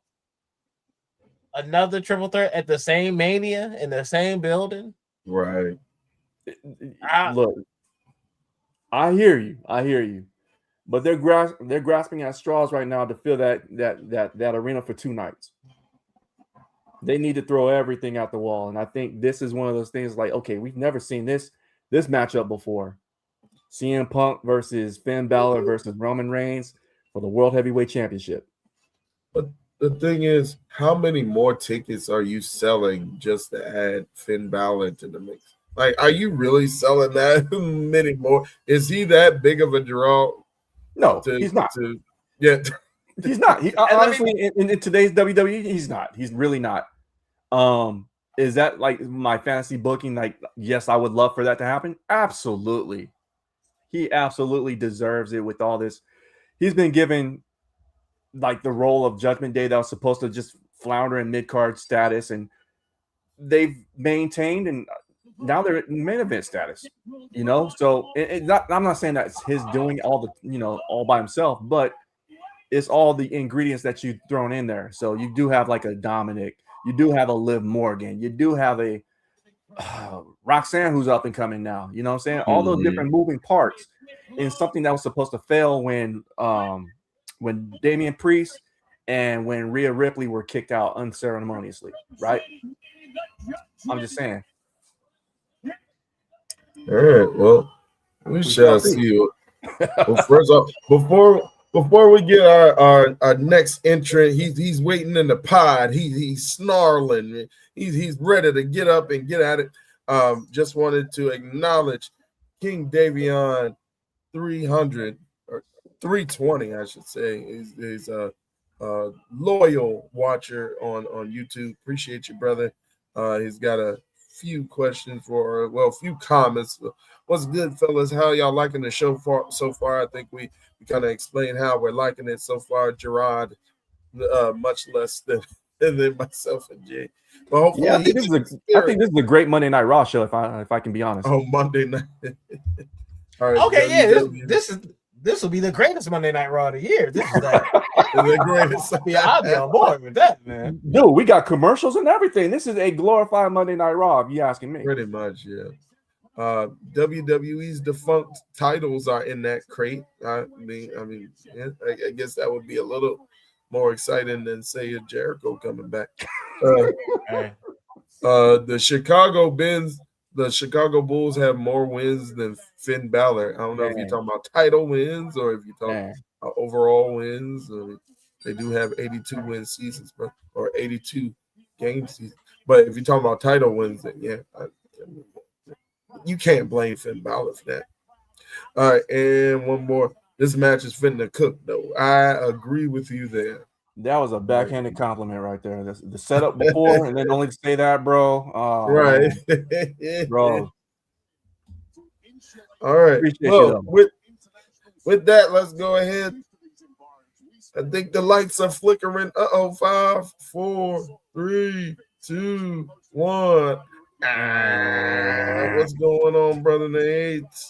What's going on, brothers? Good to see all of y'all here for this exciting edition of Monday Night Raw on a Saturday night. We got our man's Huckleberry Finn Balor versus Company Man Punk. Who will win, Ray? There's so many ways this could go. All I can say about this match and the outcome is, I wonder, man. All right, now you got me on to it now. Look, first of all, T-Public, we coming for you. I ordered this 3 weeks ago, Gerard Brown. Paid the extra expediting fee so that I could have it last week when I did 2 episodes of different podcasts talking about Wonder Man. And these Bammers sent this to me the day after we did Avengers Initiative. And I'm like, I could have just saved my little $25 then, but you know what? I'm gonna wear it somewhere, so I'm gonna wear it tonight. Show it off. You had to show it off somewhere. What's going on, fellas? How is everybody doing tonight? Doing good. Doing all right. It's the last day of Black History Month, man. I'm feeling fantastic. The blackest night. The darkest night. So what did I miss so far? All right. Well, don't know. Oh, I don't know. Well, you guys, I'm like so when I got home, the AJ Lee and Becky Lynch match just finished, and I'm happy for AJ, but that did feel like a little raw ass finish to me. Yeah. Well, I don't know if you got a chance to check out who won the women's chamber. Am I gonna be upset about this victory? No, not really. I think myself and Jay pretty much predicted it. It is Rhea Ripley going on to face Jade Cargill at WrestleMania. Yeah, okay. It's that feeling, Gerard, like when somebody's like, hey, man, I appreciate everything you did for me. I'm buying you lunch tomorrow. And you like, word, bet, say less. And then they come to you, and it's like the Subway sandwich of the day. And you're like, okay, like I appreciate it, but it ain't all that. You're not wrong, but this is not what we talked about at all. Like, I wouldn't pay my money for Subway, but I mean, I didn't have to pay. I mean, I could use a good, BLT combo every now and then. Thank you. I appreciate it. I hear they're using real tuna now. I'll take it. Dang. These Sun Chips is all right. You know what? They're not bad. That's the best part of Subway is the Sun Chips, though. Oh, for real? I'm telling you, without the Sun Chips and the cookies, Subway would be in the mud. I would say I ain't heard a mention of the cookie yet. I was about to bring it up because the cookies. That white macadamia nut joint. Oh, that's my favorite. Mm-hmm. That raspberry cheesecake. Yeah, the raspberry cheesecake, nice. Oh, I don't know about that one. I gotta go just for the cookie. Would you like a Subway sandwich, sir? Nope, I'm just here for the raspberry cheesecake cookie. Sir, we have a new protein pocket. Nope. That don't even sound right. Ejecto-seal, cuz. Just give me the damn cookies. Oh, man. I ain't gonna lie, even the oatmeal raisin. I'm not even a big oatmeal raisin fan, but I like their oatmeal raisin. Nah, you missed me with that one. You speaking to my childhood at that point. Don't give me that stale foot-long cookie that's been sitting in there. I want the real cookies, cuz. The real cookies. You like Shannon Sharp with the banana pudding? I want the cookies. The cookies in it. So after that grand ass interest that company man Punk just had, is there any shred of plausibility that Finn might sneak this one out? Jay thinks so. Jay thinks so. I called it before the entrance. I called it during the entrance, and it's like it's giving that kind of vibe to me. You know what I mean? It wouldn't surprise me because this regime is done. They haven't impressed me really. And so I think this is something that I think they could do and really shock the audience for the shock value of it. It was so. I'm not gonna totally disagree with you, Jay, for two reasons. Number one, like that entrance was over the top. Like we had the Bulls theme playing. We brought the old Bulls announcer out of retirement. This man ain't been in the United Center since like 2013. We did the whole intro, the extended version of Cult of Personality, plus AJ won. Yes. And I'm like, I still think Punk is gonna win this, but it's like you put enough seeds of doubt in my mind. It's like maybe they do swap the belts here. I think they took their pictures backstage when she got back there. That's their Christmas card this year. Look. He ain't coming back home with that belt this Hey, check it out like this. Let me get my dates together. Friday on the 6th is the early release date of the video game. Who wants to cover the game? Company man Punk. Yeah. Okay then. Triple H is too. All right, go ahead and get that win.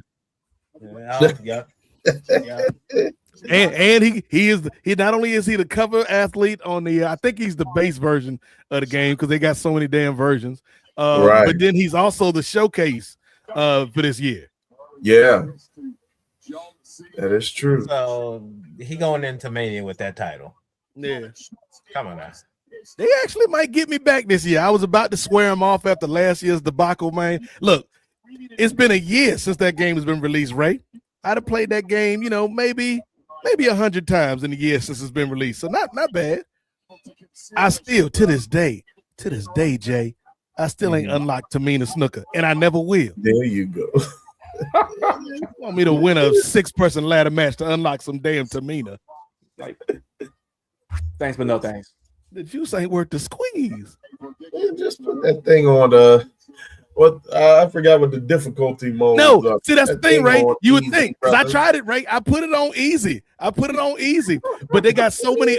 You have to complete a list of 14 objectives, Gerard, in order to unlock Tamina Snooker.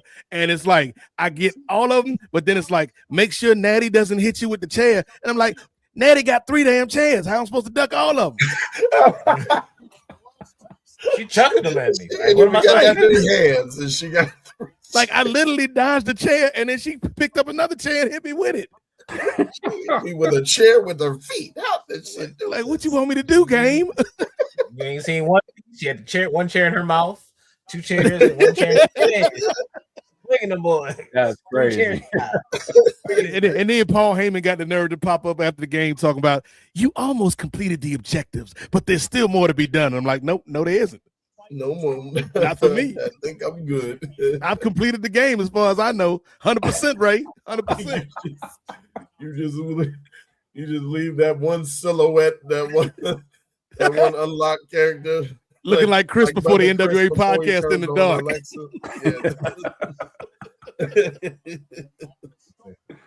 Forever unknown. I'm like, it's been a year. Y'all should just like everything that was locked in the game should be unlocked now. That's just the way I feel.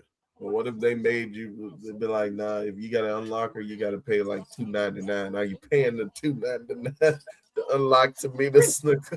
$3. That's you can get that. You can get that. $3. You know, if I can get the Tamina plus, right, like. Because not only did you get Tamina in that, but you got like whatever year that was, 05 Charlotte, 05 Natty, and somebody else. So I need all of them for that $3, Ray. All right. Well, I know you were asking about us, Brother Nace. I know you are feeling good, brother, like you knew you would. You're walking on sunshine. Oh.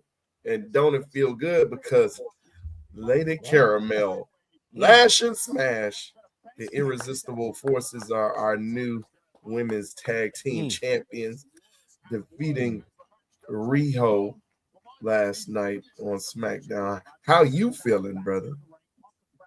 You know, it's a lot of things in life that go wrong for us, you know, as a community, you know. But there's some moments, Jay, when things happen, man, and Ray, it makes you wonder, man, was this, with all the struggling, all the suffering, all the strife, was it for this moment to make it to the mountaintop? Because we made it to the mountaintop last night, ladies and gentlemen. Lash and Smash. That's that whole almond milk, Ray. You ain't never heard of whole almond milk. They don't even make whole almond milk. But we saw whole almond milk. It was like whole almond milk with some Nestle Quick Powder mixed in, and that's Lash and Smash right there. But no, I'm happy for him, man. I'm happy for him. Over here. It's like, damn, whole almond milk with Nestle Quick Powder? That don't sound healthy at all. It's not, but I'm gonna drink it. I'm gonna drink it anyway. Drink it in, man. Drink. So we all got to go from something. But I think they're making quite the pair, and I think they actually enjoy partnering with one another. Yeah, it's a like because Nia's had a bunch of tag team partners. Yes, like with Shayna and Alexa and Tamina when she was unlocked. But like I like her and Lash together. Like I think it's a good vibe. Like you got two powerhouses. Yeah. Like I not that I had anything against Rhea and Io, but to me I was like, if we were just gonna do this, y'all might have just left them on Charlotte and Alexa. Right. And like you had Rhea take the fall on Friday, only for her to win the chamber. So yeah, it's like why you even had to have her take the fall. It's called doing business, Ray. Enjoy the show, kid. Because Rhea is going to promise Io a title match after Mania. when she wins, when she does have that match, Io gonna beat her again. It's gonna piss her off. Rhea gonna snap, turn heel, get the title back. Okay. And finally beats Io, but she can't beat her because you're my friend. I have this respect for you now. She got to go to killer mode to get it done. So okay. I'm not mad at that. Between that and the Rock's vision, I caught that when I got back in. I was like, okay, Gerard on one tonight. See, you just planting the seeds. See, Jay was the chef last week. You are you're a florist, brother Gerard. You just planting the seeds, waiting for them to grow, brother. Nothing wrong with being a florist, brother. Oh no, ain't nothing wrong with being a florist. I was wincing at money. Finn's ankles. Finn hitting the man. Oh, take it from me. I didn't bought enough flowers in this last calendar year that I didn't say, yo, homie. How have y'all been secretly making this much money? Man, you look. I'm gonna tell you. Bleeding from the mouth. Yeah. That stiff up kick got him. The FTD and them online florists, that's the biggest racket in the game, cuz I remember it was like maybe 5-10 years ago. I did a couple things for my mom around Mother's Day. And I was like, you know what, man? I ain't got mom's flowers in a minute. And FTD was doing a little promotion on the Dan Patrick Show and stuff like that. Use the promo code Dan, $30 for this amazing bouquet. I was like, you know what? That's a nice ass bouquet for $30. Let me get that Dan Patrick. So I went to the site, put in the promo code Dan Ray, and it was like $30 plus $25 for shipping and handling, plus $3 Valentine's Day fee, and it ended up being like $60. I'm like, these $30 flowers ain't $60, Dan Patrick. They get you. They lied to me, brother. $25 shipping. They're like 20, and I'm like, FTD. I know y'all got locations in Florida. Like, it ain't take you $25 to ship something from Florida to Virginia, cuz. Right. Looking for the and they always trying to get you. Yeah, always.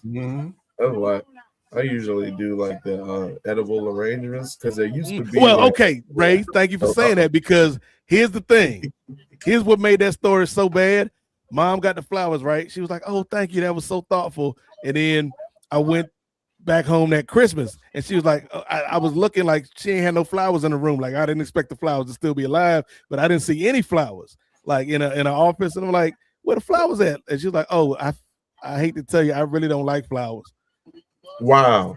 I'm like, so you ain't like the flowers? I said, she's like, no, they was pretty. I just didn't like them. I don't like flowers. Now, so ever since then, I've been getting her the edible arrangements because I know she'll eat the edible arrangements. Yeah. That used to be my go-to. And then we had like an actual like brick and mortar location, so I would just order online and then go pick it up. But now they done closed that down. So I don't know. Come on, how. And now they're not known as edible arrangements. They're only known as edibles, which could go into a whole different clientele. Yo. They smart. I see what they doing. I see the vision. I was like, is this what I'm thinking? Come get your edibles. That's I said they probably they got at least a couple people, man, off of that. Like, oh yeah, I'm ordering from edible. Oh, they got some pineapple edibles. Ooh. Hey, crazy thing, man. They didn't even ask for my ID. For real, man. Then they gotta lie to themselves when they get it, like trying to pretend that they high.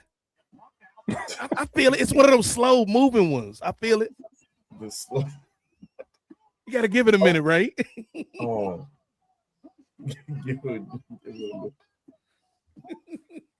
Maybe it's the low dosage. Dosage. It's micro dosing. That's a new thing. Maybe I got real high tolerance, man. I don't feel nothing. But a sugar rush. All right, so Punk hit the GTS, but bended the faithful roll out the ring. So far they've done the women's chamber. They did the AJ and Becky. Mm-hmm. What else? Is that it?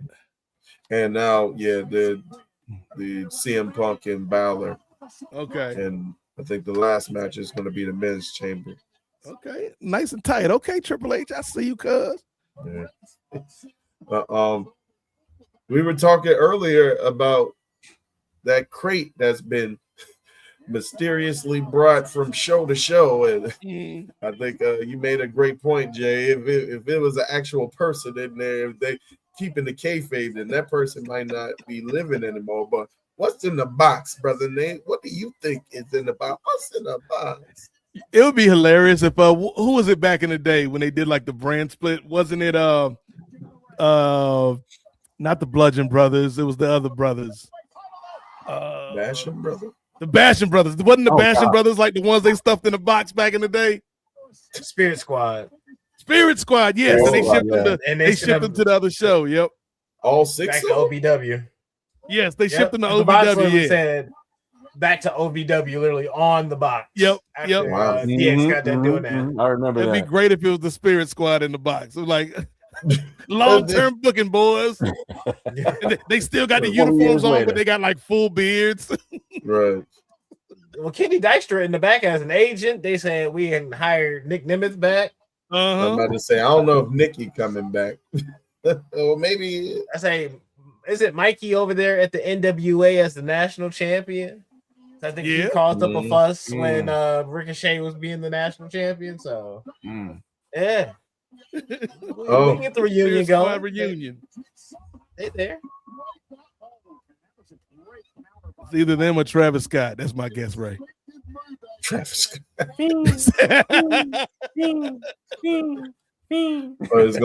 It's going to take them like 25 minutes to actually open the box with the song playing in the background. Why is the box smoking?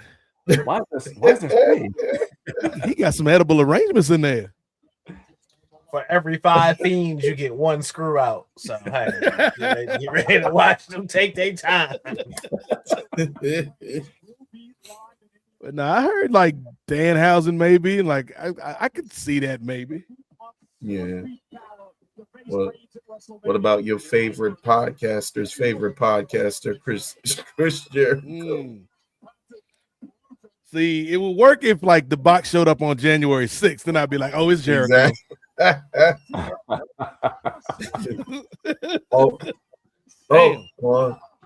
Dang. Wow, clean. Oh, I'm sorry. I think I'm about to say, is Gerard on the who's on the delay tonight? Not me. So you'll be ready when Brock Lesnar shows up, Ray. Yeah. That was CJ. I told you, clean, straight up clean, bro. Damn. Oh man. Laundered, freshly laundered. Yeah. I've been wrong before. I'll be wrong again. Hey, dare to be great. Dare to be great, Jay. I ain't never spit on the ideas. Gerard's still holding out hope for that Braun Breaker prediction. Right. You know, Gerard shoots his shots from the logo. So, I'm trying to be taking them Steph Curry warm-up shots. Yeah. He ain't gonna hate on you shooting the shot. Damn, is he shooting here to entertain the crowd? Is he in the start from the locker room? Right. It's like you were where you were standing where doggone Jade Cargill was when she was watching the show and you shooting shots. Doing like one of them little Red Bull challenges. Hey, look what I'm about to do, y'all. What them guys called? Dude Perfect. Yeah. Dude Perfect. Yeah. You trying to get your Dude Perfect shot on. Yeah, they had a season. They did have a season. There's so many things had a season in this internet era. Dude Perfect, Epic Mealtime. Why I see an ad the other day for like one of them Ring cameras with Antoine Dodson on it. Oh my goodness. Yo, it was crazy because he was like, "Hey, I'm Antoine Dodson. Remember me? Hide your kids, hide your wives." And then he was like, I saw that one too. Then the commercial got real sad though, because he was like, "I was famous, but then I spent all my money, and now I got to raise my son, and my mother lives with us, and we all in one house together. And I work in sanitation, which means I'm a garbage man." But that's okay because we got Ring camera and I can use it to watch the house when I'm not there. And my grandmother, she was sick and she wasn't taking her pills, and now she is. So with Ring camera, you don't have to hide your kids, hide your grandmas anymore. All right, y'all. I was like, I don't know what I'm supposed to feel. Commercial. I did see that commercial. Okay, we got a little respect angle. But I think Gerard's theory might be coming into motion though. What? That Finn's gonna end up getting jumped by the Judgment Day. Yeah, I can see it. Unless they start jumping Punk and then we are going bit by bit. All right, I'm at like Triple H on the truck. There. Okay. All right. AJ's coming out. All right, here we go. Let's get the shot in the ring with them both. Go ahead. Titles up. Hard camera. Camera two. First hug. All right, ref. Belts up. The blood's fine. Tell them belts up. The shot's coming now. Hurry up. Fireworks about to go off. We gotta go. Timing. Let's go. Everybody, let's move. Hey, enough of this speech. We love the sweet nothings, but we got to get those belts up, everybody. Come on. Let's go. Point to the sign. They can talk in the back. It's WrestleMania season. Going to WrestleMania. Point to the side. Joseph Park back there just sweating. We don't have enough time. I'm sorry, Mr. Pritchard, please. Oh, we had to get rid of the fireworks, Mr. Levesque. I'm sorry. Bobby Roode and Hurricane don't know what to do. Like, what are we supposed to be doing right now? Hurricane just over there, just spinning in a circle, just sitting there, just in the corner, don't know what to do this time. All right, it's official. Punk and Roman at WrestleMania. Chandler. It's official. Michael Chandler.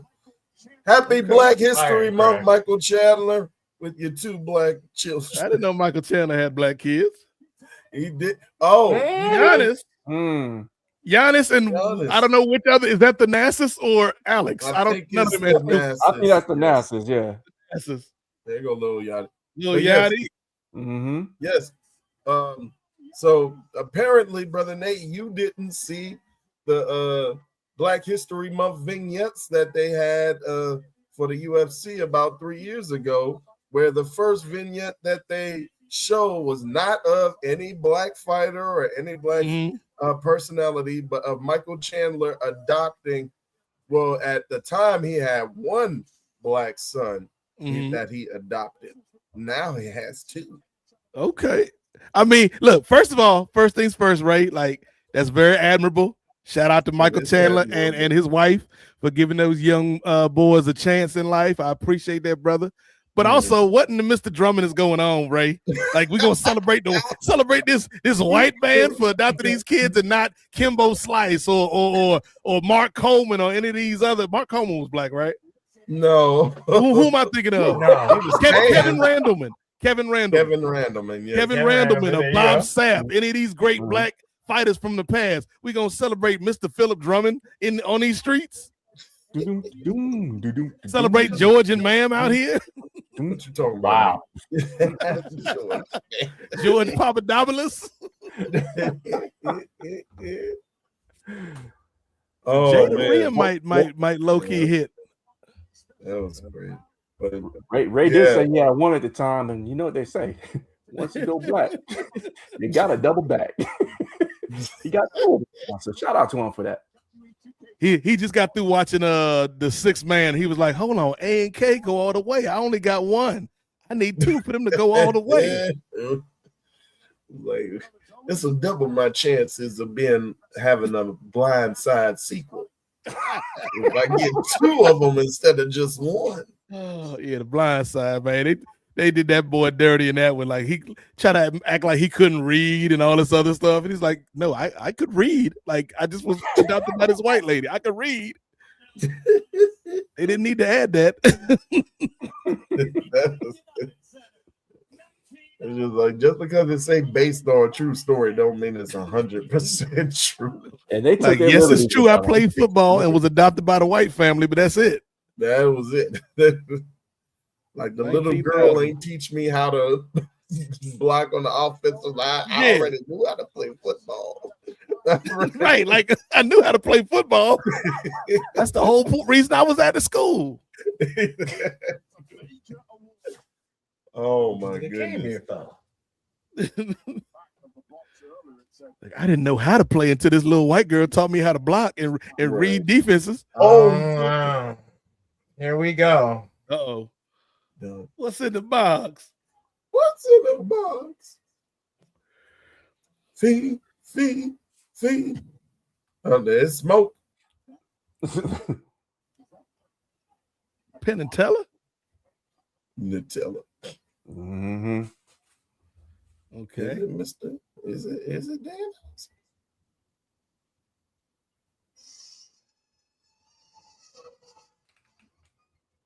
A little late for the demon to be coming up. Right. He should have showed up in that match. Is it the boogeyman? Oh, Danhausen. Hey. I was like, this has to be Danhausen. Yep. Okay, they're going all out for this one. So they are doing a main card thing with them. Is he still Danhausen, or are they going to change his name? It says Danhausen. But by next week, it'll be Daniel Hausenman. Right. Hausen Daniel. Young up-and-comer. Handausen. Handausen. Oh, my God. Handausen using those mind games again.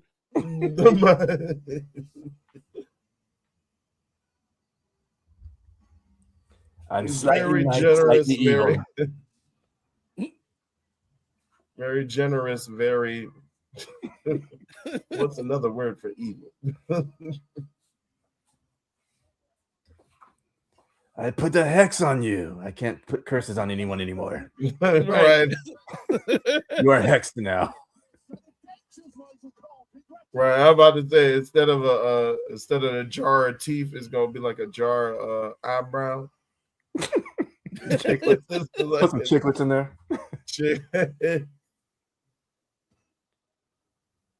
He had the dancers too. Uh-huh. Nah, it's got. It sounds like he getting booed right now. Right. It's a lukewarm reception at best. And the crowd goes mild. They got the. But what did I say earlier? If it's Danhausen, what crowd you get in Chicago? Right. Wait, what the hell? Oh, Michael Cole. What the hell was that, Wade? I can't even be professional with this. He ain't gonna last. He ain't gonna be in Rush Hour 2.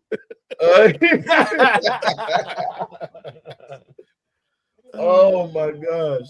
Damn, that was grand opening, grand closing, cuz. I tell you this, but this show may not be better than the SummerSlam that we live watched, but doggone it, if I didn't laugh more at this show. To me, this is like let me ask this question. Seriously, I'm going to give you all unlimited money. So your bills are paid, everything in life is good. You got the PTO, work, everything is just perfect. You took the shades off. Yeah, I took everything off. So just coming with me. Oh, I got you. Does this show get you jazzed enough that you would say, "Hey, I'm about to now go buy a ticket, go book a hotel, and take a trip to Vegas to go see this"? Are you getting excited? Do you feel the energy? Ray. Go with you first. No. Okay. Still not gonna waste the money, even if you don't. Even if you wouldn't miss the money, right? Damn, that's crazy. Yeah, even with unlimited fun, I would go to Vegas, but I wouldn't go to the show. That's exactly. I go to Vegas and hang out. Oh no qualifiers. No watch parties. No watch parties within a 50-mile radius. So take your butt to the stadium, sir. Oh damn! No, if you forcing me to go to WrestleMania, no, I don't want that, cuz. Right. Not even with North. Go to the Collective. I could go to what's it called? Bloodsport and all that. Little GCW. Right. Let me get up in there and then. You saying it's WrestleMania or nothing? It's WrestleMania. Oh, yeah. Man, like I think all your chips in on the table or not. Yeah. Maybe I'd go just to say I win. But nah, this show isn't inspiring me. Or at least the lineup isn't inspiring me to be like, oh, I can't wait to go. I just be like, just like your analogy, brother Nate, just like the subway. If it's free, all right, I guess. But the cookies, Ray, the cookies. See, if I had to go, I think the travel would be the most exciting part. Mm-hmm. I don't think the show. I think the show would just be a detriment to me. I don't think like being in Vegas would be cool. Like if you didn't have any monetary issues, but it's just like if I'm going to Vegas, I'm like I might go to some of the surrounding events, but I'm not going specifically for that. Not for that show. Same. I'd rather travel in Wembley. Yeah, I think the atmosphere to me, let alone I don't know who's going to be on the card, but the atmosphere alone seems more appealing than 2 nights of WrestleMania, in Vegas. I mean, that's just that would be my preference, honestly. Not wrong. I know Ray be down for that. That's the original dairy farm. That's where they grow the milk at. You can't get no more calcium than that, Ray. Find him a brown bird, huh? We couldn't go one show. I just told Brother Jay I do like my fair share of chocolate milk. And here you go, Brother. I can see Ray with a perm, with a blowout, living in England. Just developed the Jamaican accent out of nowhere. Like, who you think you are, Ray? Sound like some Byron Donalds type energy. Me brethren call me Raimondo. I'm like, no, Ray, no. Why go on, kinfolk? Like, no, Ray.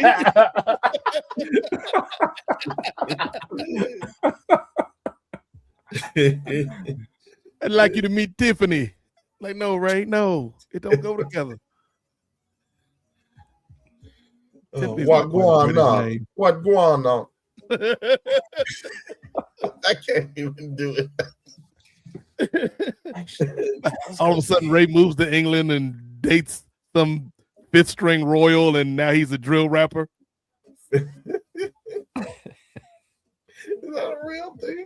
That's like what? The 5th string royal or the drill rapper?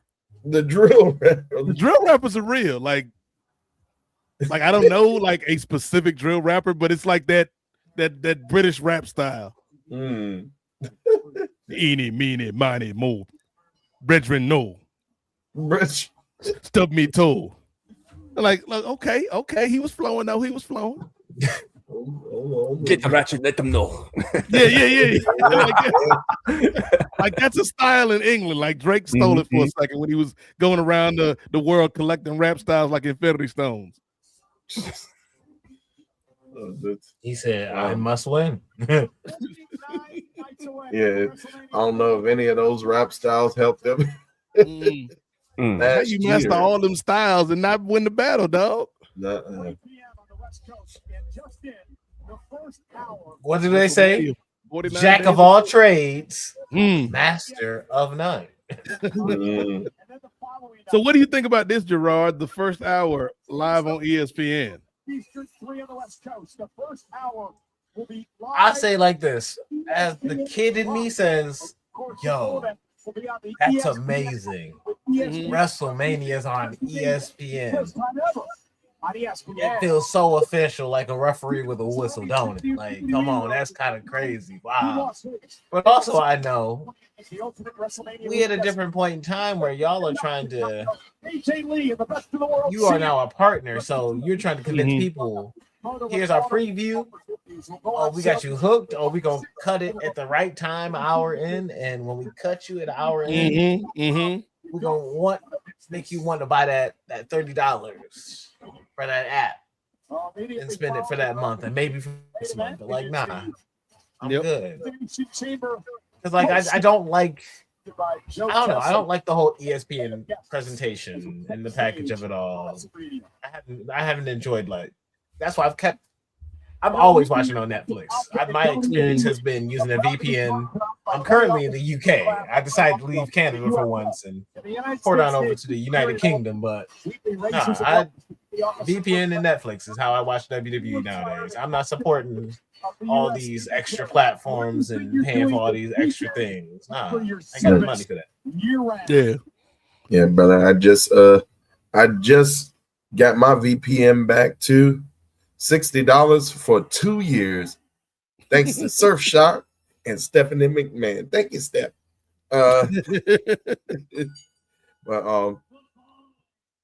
as they are starting to announce the participants for the men's Royal Rumble, again, we're going to acknowledge some of the people here in the chat with us. If you want to be a part of it, just go ahead, leave a message down below. Hopefully, once we get to partners or not partners, but members, we can actually get to monetization and get that super chat going. But for right now, go ahead. And if you want a Patreon, you can hop on the streams with us when we do these. Indeed. The link has been shared with you guys if you're on the Patreon as low as $3 a month. But yes, friend of the program, Brent Chittenden. First of all, he compliments your shirt, Brother Nate. Yeah, there's no wonder there's no wonder. Some would say it's wonderful, Ray. It's wonderful. All right. And then you already see, if you're watching on the stream, you see Brother Gerard going hard for that Trick Williams thing. All right. Also, Brother Brent says he predicted correctly. He said it's either Danhausen in the box or he is capitalizing the crap out of the speculation. His Pro Wrestling Tees store is discounted, and major toys are suggesting buying his figures. So, okay. I hope this works out for Danhausen, because that reception was a little mid at best.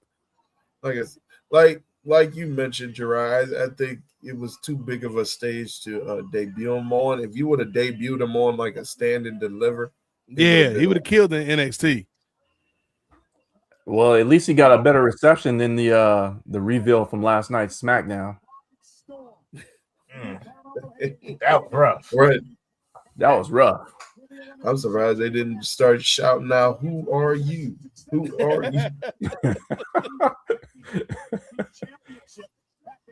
Say that's what we doing out here. They could have put me in the mask at that point. Shit. For real.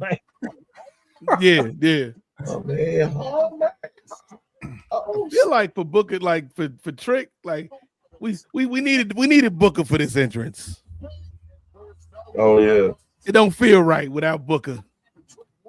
Well, Booker, he done got himself a new theme song to cheer on, and I think I thoroughly enjoyed that a little bit more. I can't help it. I can't help myself. That, you know what? Now that we talking about Book, I feel like that's another reason to buy this new damn WWE game, because they put Booker T on commentary, and I want to see what damn virtual Booker T got to say. Virtual Booker T. I say they finally removed Byron Saxton to me, which I'm like, hey, when the last time he been on commentary? That is true. Like, he ain't been on commentary in a hot minute. He been on every game's commentary. give him the game. He needs something. Backstage. He's like, they're like, what do you do for a living, Byron? Oh, I'm a WWE commentator. I don't never see you on the TV. No, on the video game. Last 5 years. I'm on the lead team on the game. 7 years running. I missed a beat.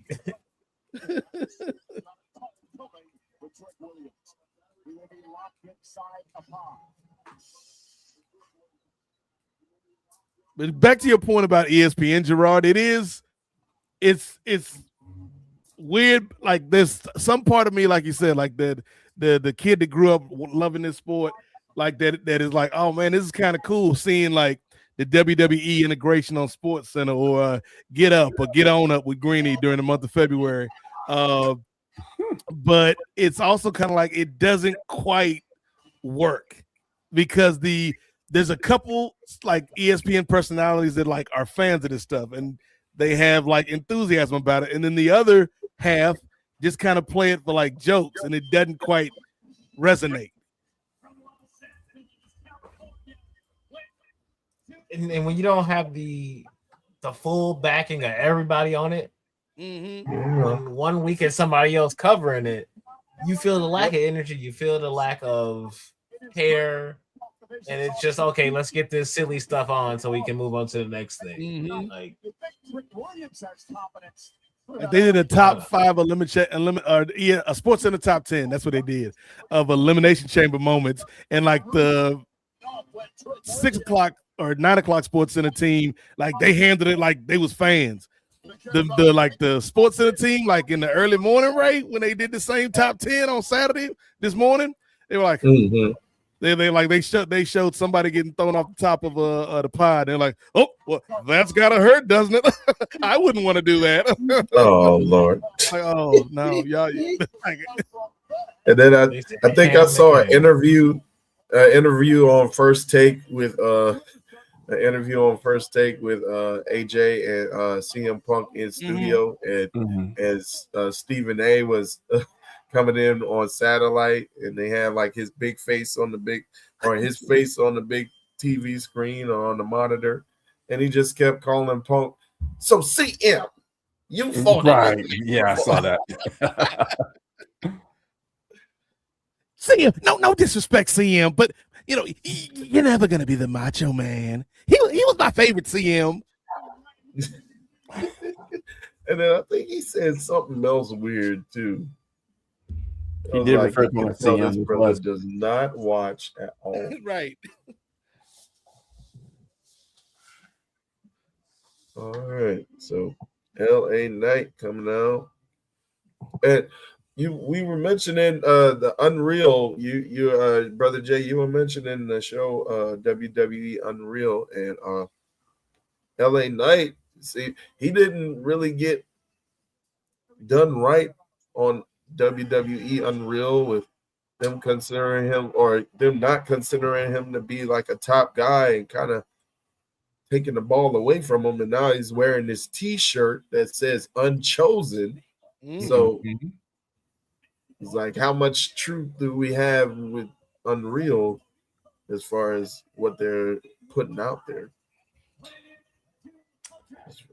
I think he's capitalizing off the negative promotion that he got on Unreal, because I mean, yeah, did he make a mistake in the match? Likely, yeah, and yeah, yeah. But that's what Triple H said to him when he got back behind the curtain. Dummy, yeah. But I mean, for him to be that vulnerable and not get his side of the story into at least a segment on the show, that was kind of unfair, you know. And it goes to show that the old regime, by that I mean like the Bruce Pritchards and the Michael Hayeses, they don't value talent that the people are wanting to push. He's one of them. Chelsea Green is another one. I mean, Michael Hayes said, I don't even see money in her. I just see her elevating other talent. And it's like, what are you looking at? Seriously, he's not paying attention. And it's that old mindset that has to be put in check. You know, they have to have some. Well, we saw it with like the only episode of Unreal I watched this season was the Truth one, and that was actually a pretty decent episode. But it's like you notice they didn't tell you the end of the story, like how we just reverted this dude that had like the hottest angle of that time period, and we just reverted him back to nothing. To the point where this man out here selling Papa John's pizza, and I ain't got no problem with Papa John's pizza. I got a problem with Papa John's because he said the N-word multiple times. But I ain't got no problem with Papa John's pizza. But this ain't what this man Ron Killing should be doing in 2026, Jay. You're absolutely right. And when we were covering it, I watched it with my wife, and I was sitting on the couch, and she was like, "Oh, what is this?" And I told her exactly what it was. It's like, look, it's almost like, you know, Drive to Survive for F1, but for WWE. And she's not a wrestling fan. She was before, but she don't follow the product now. She was engaged. She was like, "Oh, that's dope." Speaking about the Ron Killings episode. Oh, so what are they doing with him now? I was like, "Funny, you should ask." And I explained to her, and she's like, "Dang, there's no consistency, or actually there is consistency. They're known to let us down. Like, oh, we about to get something. Nope, you're not gonna get what you think you're gonna get. You got this man Road Dogg damn near about to be fired for cussing out Triple H in the writers meeting over this man Ron Killings, and they did nothing. Cuz we got one segment. We got the ambush when he came back and made his return. We got the haircutting segment, and then we got a backstage on SmackDown talking about I'm driving now, and then he drove off into the sunset. Cuz absolutely, that's exactly what happened. Matter of fact, with this whole masked attacker, I would have loved if that was him revolting against the machine, but no, that's just too much material we get.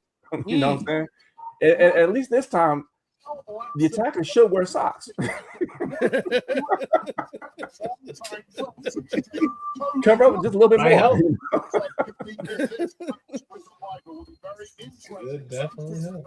Damn, yeah, I felt the only saving grace of that episode is we know Ron Killings got paid, so it's like okay, yeah, and he got to promote his country rap music, so like good for you, Truth. Sure, man. 2007 is Mr. Haney stares at us here. Yeah, Randy Orton coming out. All right, so I guess we can go around Chicago. Even though the entrance. For real. He's just missing the Chicago Bulls thing. It's like, oh, that was already taken. You got the colors on. Yeah. So I guess we can go around the horn with our predictions again. When we kind of looked into this particular match on the last episode of Ring Theory, all the participants were not announced. So I guess we could go around the horn, Brother Jay. Who you got? The easy pick would be Cody. That would be an easy pick. And I'm gonna stick with it. They're painting by numbers at this point. I'm just gonna say Cody. Yeah. What about you, Brother Nate? I mean, it is the final night of Black History Month, and we got 3 members of the culture in this match with Trick Willie, with Javon, and with Cody Devontae Raheem Rhodes. So I think one of them brothers is gonna win it. Now the question is, which brother out of those 3 do I have the most faith in this match? And yeah, it's the easy answer, but I do feel like Cody at this point, like Chris always says, man, there's like Punk, Cody, Roman, and then kind of everybody else by varying levels underneath him. I feel like Cody's kind of got to be in your night one main event if he's going to be doing anything substantial at WrestleMania. So I'll go Cody. All right. Gerard, who do you got? Or could it be that J ... 4810 could be correct in saying that Trick could bring back that WrestleMania spirit if he wins, Brother Gerard? Wow, we must be doing this long enough that you can read my mind now. And pulling that comment up before I speak is mighty, mighty convenient. It is Black History Month, and I don't care if it seems unrealistic. The person who I said he's supposed to be in this match to eliminate Sammy. Sammy not even in the match, so like I don't know what Trick's doing in this match anymore. Right. But with the movement of Whoop That Trick, with all the different energy going on, and it's Black History Month. Of my two darker melanated brothers, I'm going with Trick Willie to win this match. Nice. Why not put him into a potential? Maybe Drew comes in and steals and Claymore's Cody. He's done it before. He got rid of him at the Rumble. He keeps coming to mess with Cody, so I'm sure Drew will be here to mess with Cody tonight. Did he call him Javon Williams? He merged. We'll have to go back. I think he called him Javon Williams, and Cole had to correct him. Javon Evans. We don't all look alike. No. And he said it with his whole chest too. Javon Williams. Who's that? The announcer? The announcer. Oh Lord. I'm gonna run that back. Hold on. Javon Evans. No, he definitely did. So run that back, Jay. Run that back. Let us know. He said it with his whole chest too, like Javon Williams, like the Williams brothers in here. I don't think Kobe's gonna have a job for much longer because he's messed up the belts. He's done stuff before, so yep. I don't know how long he gonna be. We need the Unreal on him. Yeah, is this the newest guy? Unreal unemployed. That's what's gonna be. he gonna pull him backstage. Now he gonna be now look, buddy. I'm already online getting these comments. Now you mixing up their names is only going to make it worse for me. So he's like, look here. You couldn't wait to do this in March. You couldn't wait one more day, Bobby. One more day. You had to do it the last day. Oh my god. Yep, you sure did, Javon. Well, yeah. Yeah, he said it with his whole chest. It's like I'm like, hold on. No. We got Jay Willie and Trick Willie. The brother feud has finally come to a head. The Williams family's in the building. Chris Park in the back, like I didn't tell him to say that, Mr. Hunter, Mr. Levesque, please. I didn't tell him that, Mr. Pritchard. And Michael Hayes is like, I don't see the problem. Doot. I call him worse. At least you didn't call him when I called him backstage. Right. That's a little bouncy N-word. Like, whoa. The bouncy N-word. We got the big N-word and the bouncy N-word. Like, whoa. Okay, who put this match together, yo? But I think the bouncy N-word needs. I think the bouncy N-word needs to be a little bit more urban. I think this match need to be a little speedier because, like, why is everybody climbing the cage? Yes.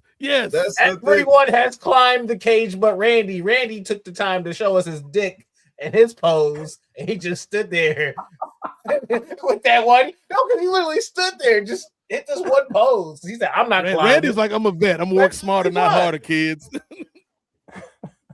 Ain't nobody got time to be climbing the damn pod. Cody, you don't climb nothing. Come in here fighting. Right. I was like, Cody, Cody don't climb. Don't climb, Cody. Don't look to climb nothing. But that's the thing, though. Even if they don't climb anything, like I don't know if you guys saw like the whole women's, even the walkout, like they have to go to every single pod and look at the person in the pod. Like if we all get in here sooner, we can all look at each other faster. For real. Yeah. Like they ain't going nowhere. They in the pod. Right. I don't mind all the classic chamber stuff, but like don't do that and climb everything all at once. Like let's put a moratorium on that. Like who? Okay, the bouncy. Let's the bouncy inward climb. Let's right. Like only some of y'all get to climb. And then that's it. Like nobody else climb. All right. Well, speaking of people Is in a the bouncy N-word joining us? Or did he bounce? He bouncy, yeah. Well, hopefully we'll see if he appears in his pod. Chris Though Williams? I'm trying to look inside, but I think the pod is covered up. Alexa, cut on the lights in the pod. But, the professor, Chris Williams. With the whole chest. That's definitely going on Botchmania. Yes. Yes. Like, come on, brother. Like, you had one job to say these people's names right. One job. It's not like he just came out of a crate. Right. He's been around for a few months already. Right.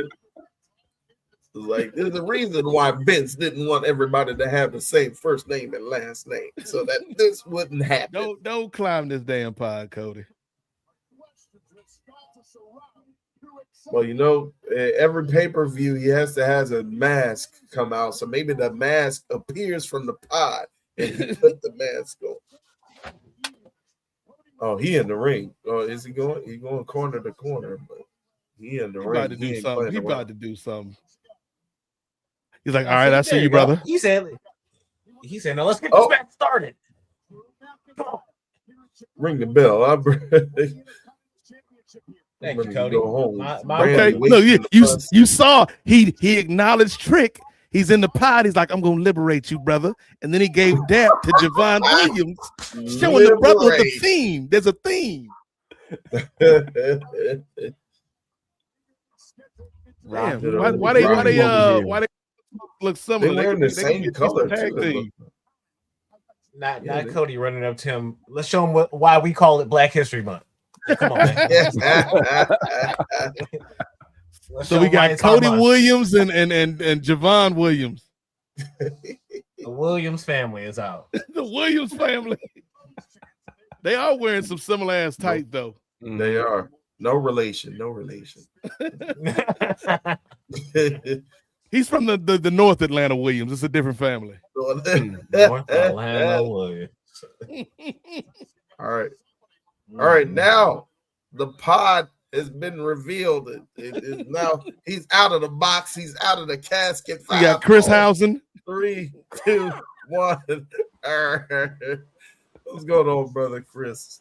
Hey, what's up, y'all? I haven't been watching the pay-per-view. I don't fuck with that ESPN app like that. Brother, you got to get on that VPN, baby. Maybe I'll do the VPN, but every time I try to get on the ESPN, it all it does is frustrate me when I'm trying to, because I don't watch pay-per-views from my tablet or my computer or nothing. Right. I just, want to watch the full effect. Okay. That makes sense. Yeah, I'm watching it on my tiny little phone screen while I'm watching you. Yeah, you watch it on the phone, right? That's the only way my VPN work, brother. Yeah. That's tough. Is there a way you could get the VPN to work? You can't cast it to your TV or something? That's what I was thinking. That like on AEW pay-per-views that they used to let you do that, where you could cast like from Triller on the phone to Triller on the TV, but it won't let you do that on. You got to get that NordVPN, that giant away special, cuz. That's true. See, I done strayed away. I'm listening to Stephanie McMahon. I should have been listening to the Post Boy. Look, Cody just had to think for a moment. He's like, look at this, brother. They got us fighting in chains in February. It ain't right. There you go. Let me free you. Right? We may be non-violent, my brother. Your body might be in prison, but your mind. That's exactly what I was thinking of. Let me see. Let me give you this liberation knee. The liberation leg drop, if you will. This liberty, if you will. The liberty.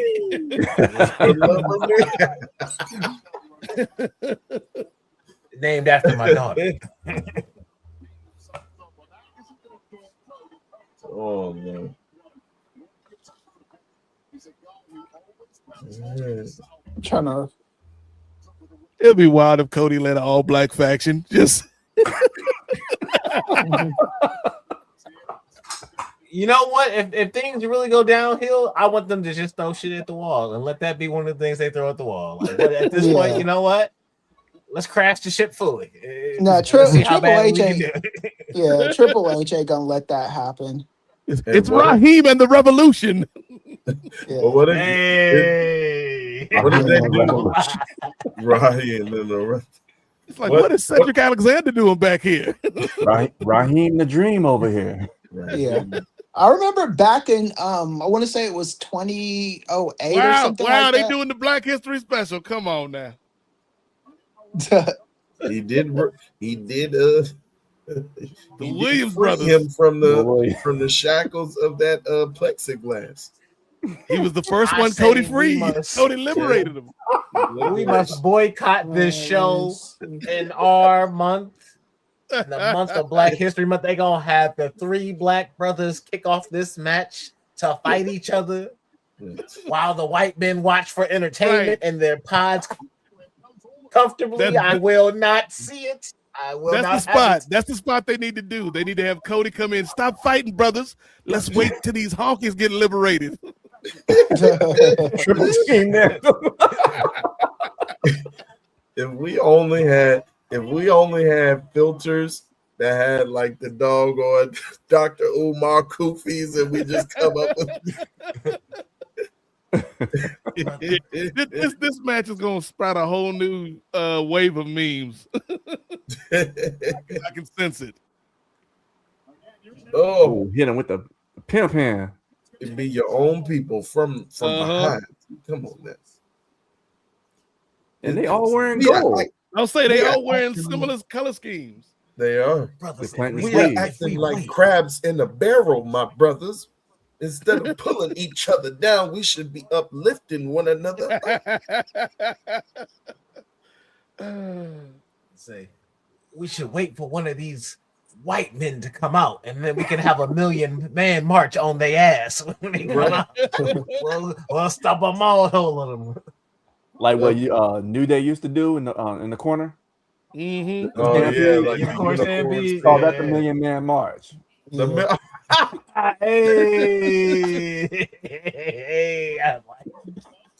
All right, let me see. We're spending too much time fighting amongst ourselves while these colonizers reap the benefits. Right.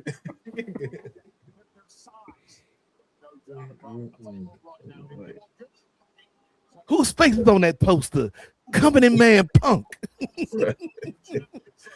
They need to hit the big mama from Soul Food. Divided, we are weak, but together we can form a mighty. Irma P. Hall. That's Irma the P. actress's name. She's still alive. Yeah, in her 90s. Shout out to Irma P. Hall on this last day of Black History Month. Mm-hmm. Also, The Rock's mama from Gridiron Gang. Yeah, they letting these brothers fight. No, that's not the same lady that was the Rock's mom from Gridiron Gang. Come on, man. That lady's like 50 years younger than For real? Irma P. Hall. Yeah. Come on, man. Who is the first white boy? Now that's a we all don't look alike line For Black History Month. Yes, they did it for Black History Month. See, let me go. I need to go up into that. Yes. Jump in the right pasty, Ohio. This is what we wanted. Hey, this is exactly from the Hulk Hogan video game clip. Cody wants to book this match.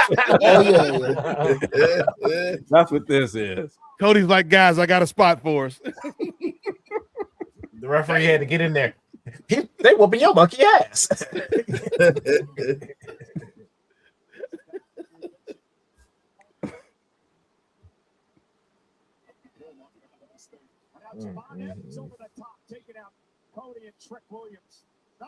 Oh, damn. Start this night. The whole aim of Logan Paul Dog, we need some new pods, man. We need some new pods because the fact that the windows don't even go out, they just make the noise and go right back in place. Yeah. This thing isn't letting me log in. This don't mean nothing. Speaking of hurricanes, the Postmates on my Android. Here, maybe we could just look at the Grubhub. damn.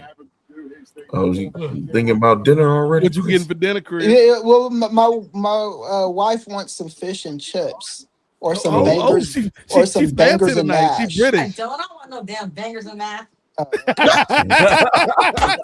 She wants some fish and chips. Thank you for that. They don't want no damn bangers and mash, cuz. It's all white people food to me, man. Jolly old England. I eat catfish and fries is what I eat. She wants a shepherd's pie. Black pudding on the salad. Oh yeah. Oh, that'd be it. Black That pudding is nasty. No other pudding but black in February. Bean pies, my brother. Beam. I ain't gonna lie. I bought a bean pie one time from the dude like in the highway because I didn't know what it was. Like I'd heard about it all my life. Yeah. I think I was like 19 or something, and I Yeah, it's never good had stuff, one. man. So I bought the bean pie. I don't know who this bean pie man recipe was, but I bit the bean pie, and it was like I don't know what I was expecting. Maybe I thought I was thinking pecan pie or something, right? Because the bean pie is not the pecan pie. I'm just letting everybody know, America. Not at all. Yeah, it's not. That is true. I think if I had been expecting a bean pie, it would have been delicious. But because I was expecting something else, I was like, "Oh, that's not what I wanted at all, brother Malcolm." Right? Yeah. Yeah. No, it's You like take they refunds, brother. out here. They sell like different flavors of the bee pie now too. Like Okay. I saw one of them Nation of Islam guys on Crenshaw one day, and he was selling the bee pies. And he asked me what flavor I want. Do I want strawberry or blueberry? I was like, what the fuck, man? What? Like, yeah. They got strawberry bean pie. They done updated. Yeah, they had a that. strawberry. I was like, yeah, it was actually pretty good too. Okay. I didn't mind Change the it. game. Brother, I need an good old fashioned. Don't be trying. I know, right? don't be I trying think to that's get the all best. fancy on me. Yeah, I think that's the best introduction to a bean pie is just to eat the regular one. I'm just imagining like the debate they had over that. Like you using the white man's sugar to confectionery sweeten what we are giving to the people. We need more exposure. This ain't the way. This ain't the way. But strawberry bean pies, that's a random thing. I did not know existed. They've got this place called Lord of the Wings on here. I don't know. Okay. Oh, There you go. Lord of When the I think Wings. of bean pies, I always go back to "I'ma get you, sucker." Oh yeah, And that scene where right before his wife come in the room, Mhm. where he giving him the third degree. Mhm. Oh man. So My can, favorite- Man to eat a bean can we pie, talk man. about LA Knight's boots tonight? I don't know how to feel about it. It looked like he went to the swap meet version of the Jordans and made them in the boots. What's the name of the Okay, I can see ESPN it. app you need for this thing? Ooh, that's a good Was it? question. Is it ES? It's not ESPN Plus. It's No, it's not Plus because I already ESPN got that one. stream. I got no fucking clue, man. Let me see. I'm gonna go back. I just got the Disney Plus and it's got the Oh, Hulu yes. with the ESPN. So- For That's Black how I got it. History Month. Oh, not on to the brothers. Oh no.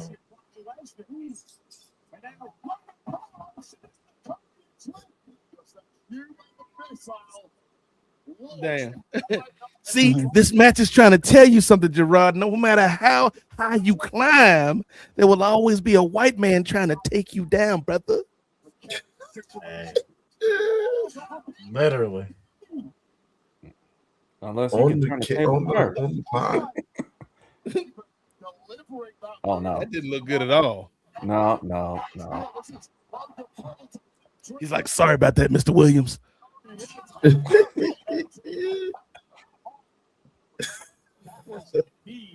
It just hit me.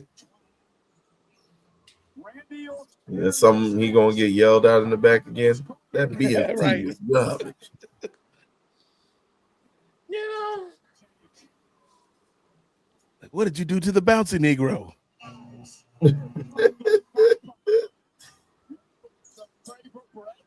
oh no. Mm-hmm. I see how Javon's going out. LA Knight then already fell down off the pod. Javon's still up there. Randy's now freshly in the match. Mm-hmm. What do they always do? Oh They no! always RKO do a the Negro. catch and an Oh, RKO. no. Yeah. It's gonna be that. Has Cody won the Cody hasn't won the match yet. No one's been eliminated. Yet. Okay. They haven't anointed him yet. That's your pick, Chris. Yeah, of course, man. They're not gonna. It's WrestleMania, dude. They're not gonna put any unknown jabroni in the WrestleMania match. What about Trick Willie though? He ain't got the heat right now. I would no, not this year. He'll be in a featured match, but I don't think they're gonna be. I don't think they have the gumption to put him in a Yes, they do tend to play main it safe. event match. Yeah. But I wish they would put him in that match. He's probably the best one. My wife already knows who he is, and she's only seen him on TV one time. So I mean, that just shows you how like popular he already is. So for those keeping score at home, Mrs. Ely, pro Trick Willie, anti bangers and mash. Pro lemon pepper steppers anti. Pro lemon pepper steppers, anti bangers and mash. Yeah. Who did he steal that lemon pepper steppers from? I know he stole it from somebody.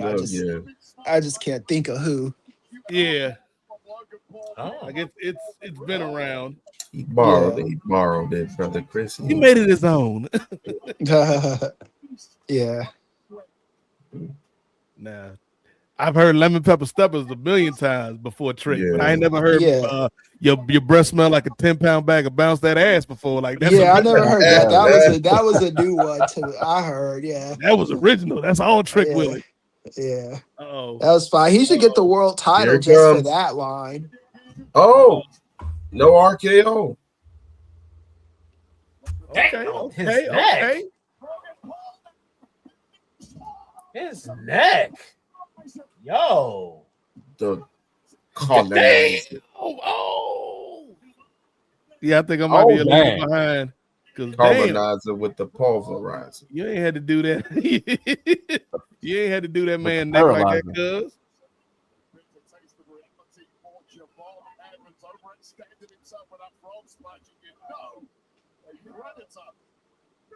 All right, cut the camera off of the bouncy Negro. Back to the match.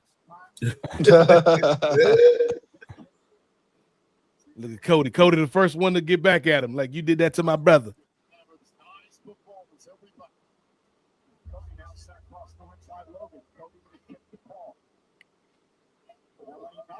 We said everybody he hurt, man.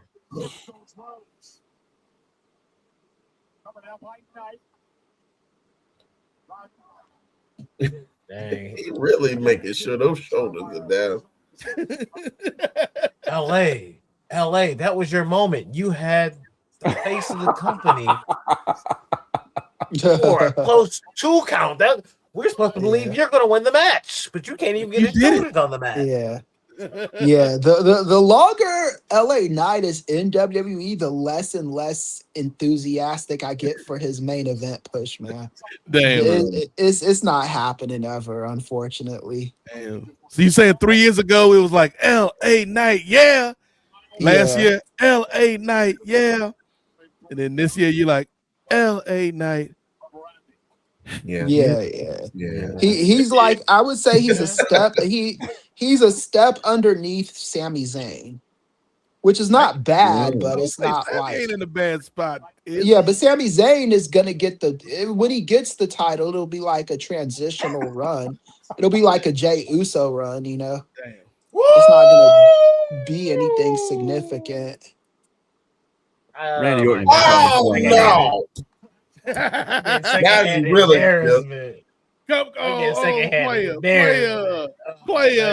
Oh no! I don't want to see the Unreal cameras for this. Botch Mania is having a ball tonight. Oh my goodness. What if that was on purpose though? That'd be genius. Oh, BFT. Trying to I give him thought the that about the benefit of the AJ doubt. Styles slip with the. Oh yeah, the AJ slip. Yeah. I thought that. Oh man, he's playing up that he's getting old. Nope. Wow. Getting old. They said go ahead and get Ellie up out of here. He's slipping too much. His feet too wet. So go ahead. They're like, no, Go ahead, dog, get you him got up to outta here. go. You got to go. So that just show you that ain't easy, boy. He's jumping backwards and trying to land on the top ropes. I'm just saying, the bouncing Negro ain't had no slips like that, cuz. He had them fake red bottoms on. That's why. The fake red bottoms. Fraudulent red bottoms, bro. You know better than that. Trying to do it. The paint was still wet on him. Did Drew McIntyre wrestle yet? No, or is he not on this show? Tonight. He's not on. No, he's this not on okay. this show. Well, he will be. He will be. Oh, once he calls somebody the belt, yeah. Mhm. When That he man joins can't the stay out Rock's of nobody business. else's business. Oh, I think he like. Hey, I have a OG video from 2 years ago of me saying he gonna be a part of the Rock's vision. That's. But I also thought he's gonna retire John Cena. Mm-hmm. Mhm. And you also Because I thought The Drew Rock could had a benefit it vision. more. Yeah, I think The Rock has a vision. That was a good one, Doc. I'll give you that. yeah. The Rock is he doesn't care about what's going on in WWE. He said the Rock ain't even watching tonight. I know he's like I thought the Oscars were tonight. No, he's probably at the NAACP Oh! Awards It beat actually, your own people. Crabs and Dang, Rod Sapata, get out of there, man. because the NAACP Awards are tonight, aren't look at the colonizer. they? Let me see. The The colonizer. colonizer, the pollinizer. Took out 2 of the 3 brothers in the match. He says, I'm coming for number 3. He must have been getting some pointers from Brock Lesnar. on how to do with the Brock brothers. was training him on the side. He said, "Hey, this is what you do." So This they're is the very vision, slippery Paul. people. That was out of pocket, bro. You gotta watch So it, man. like a They're regular real taco slippery. spot, but the fish They're slick. tacos. That's the thing. What's the best one for that? I'm trying to think. You gotta be careful with these slicksters. He's got the. There go I the don't know. mask, the newly masked man. Newly masked man. If we were using Postmates, we could just go to Rubio's. Oh, Ooh, now they Rubio's get- fish tacos. Yeah. Oh, I used to love Rubio's when I was out in San Diego. Yeah, we don't have a one near us anymore. It's like Oh, is miles he a away. decoy? Like they'll deliver over here, but it's not close. Rubio's fish tacos. Now that'd be great to Jay's earlier point, man. If this masked man was all truth, Oh, like it's that'd be another. Oh, Was that Toby Mac from DC Talk? Mhm. Like some random contemporary Christians looking dude. Two Michael honks W. and Smith? oh yeah. they leaving the cage open. Something's gonna happen. Yo, he black. No, he Oh, black. another mask. No, just a very tan hand. Never mind. I knew it. That's look at that beard. I think popping through.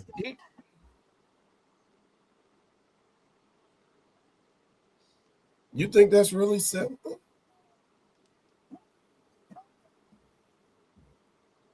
It's the beard. I can't even see their lips. Uh-oh. Is he? It might be Seth.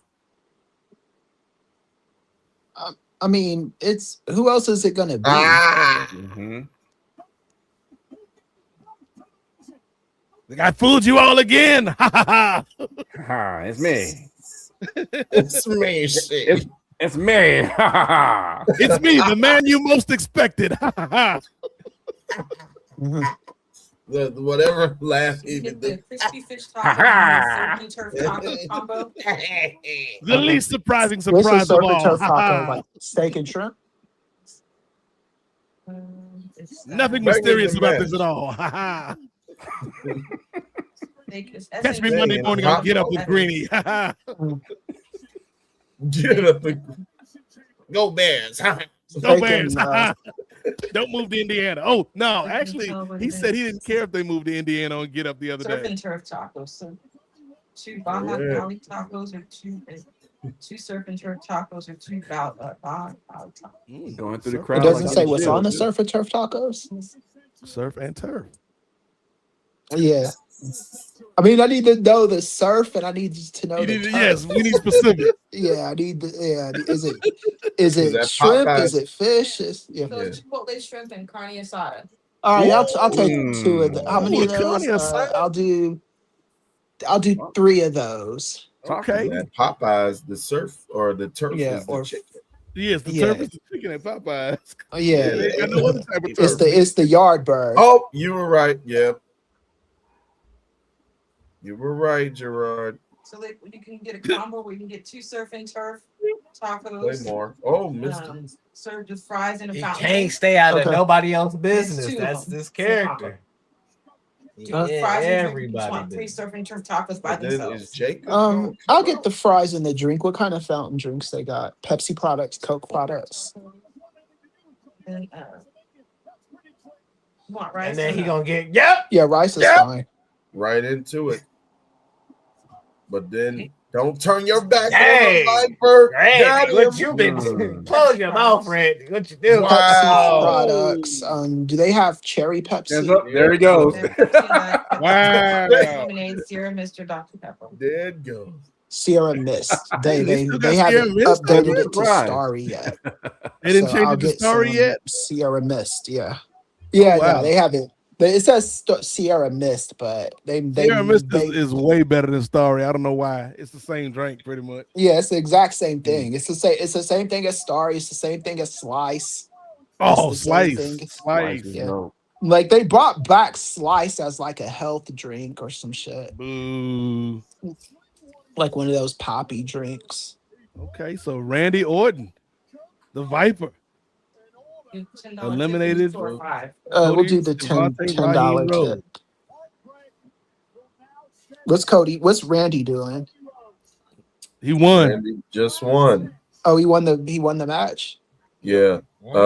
Drew came in, interfered, but then Drew got RKO'd and got cross-roaded. And then Okay, so it's gonna be Orton and fucking Cody Rhodes at WrestleMania. Well, Drew's holding the belt though. I don't So you care. think Cody's gonna- It's gonna be Cody Rhodes and Randy Orton. Yeah, what's the bigger match, Ray? Well, I'm just saying that means he has to win the belt prior to. Oh, we got some time for WrestleMania, cuz. What does it say? It's not You're delivered. gonna have to to our win it address. on like TV or like Nigga, all this could make a match next Friday, cuz. He'd be like, hey, we need to make up for this Danhausen thing. We're gonna put a title match on Friday. What was the name of that spot? Black Cali fish taco. I don't know what the problem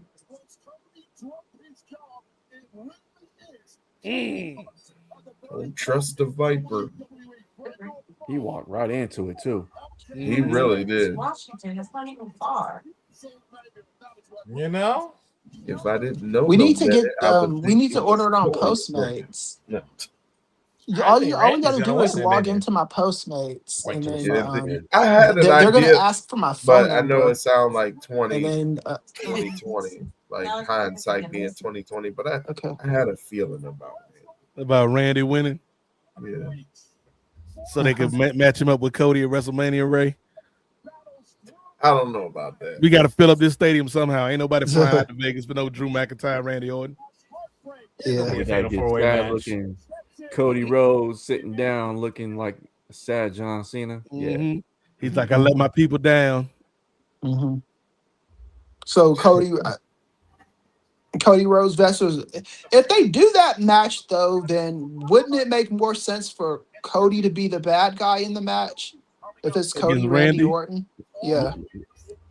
Talk to him. Talk to him, Professor. Yeah, Talk that's. to him. I said. I mean, I'm something wondering similar. because I don't know. I don't But know. I just something know similar. there's no interest on my end on Drew McIntyre versus Randy Orton. right. Damn.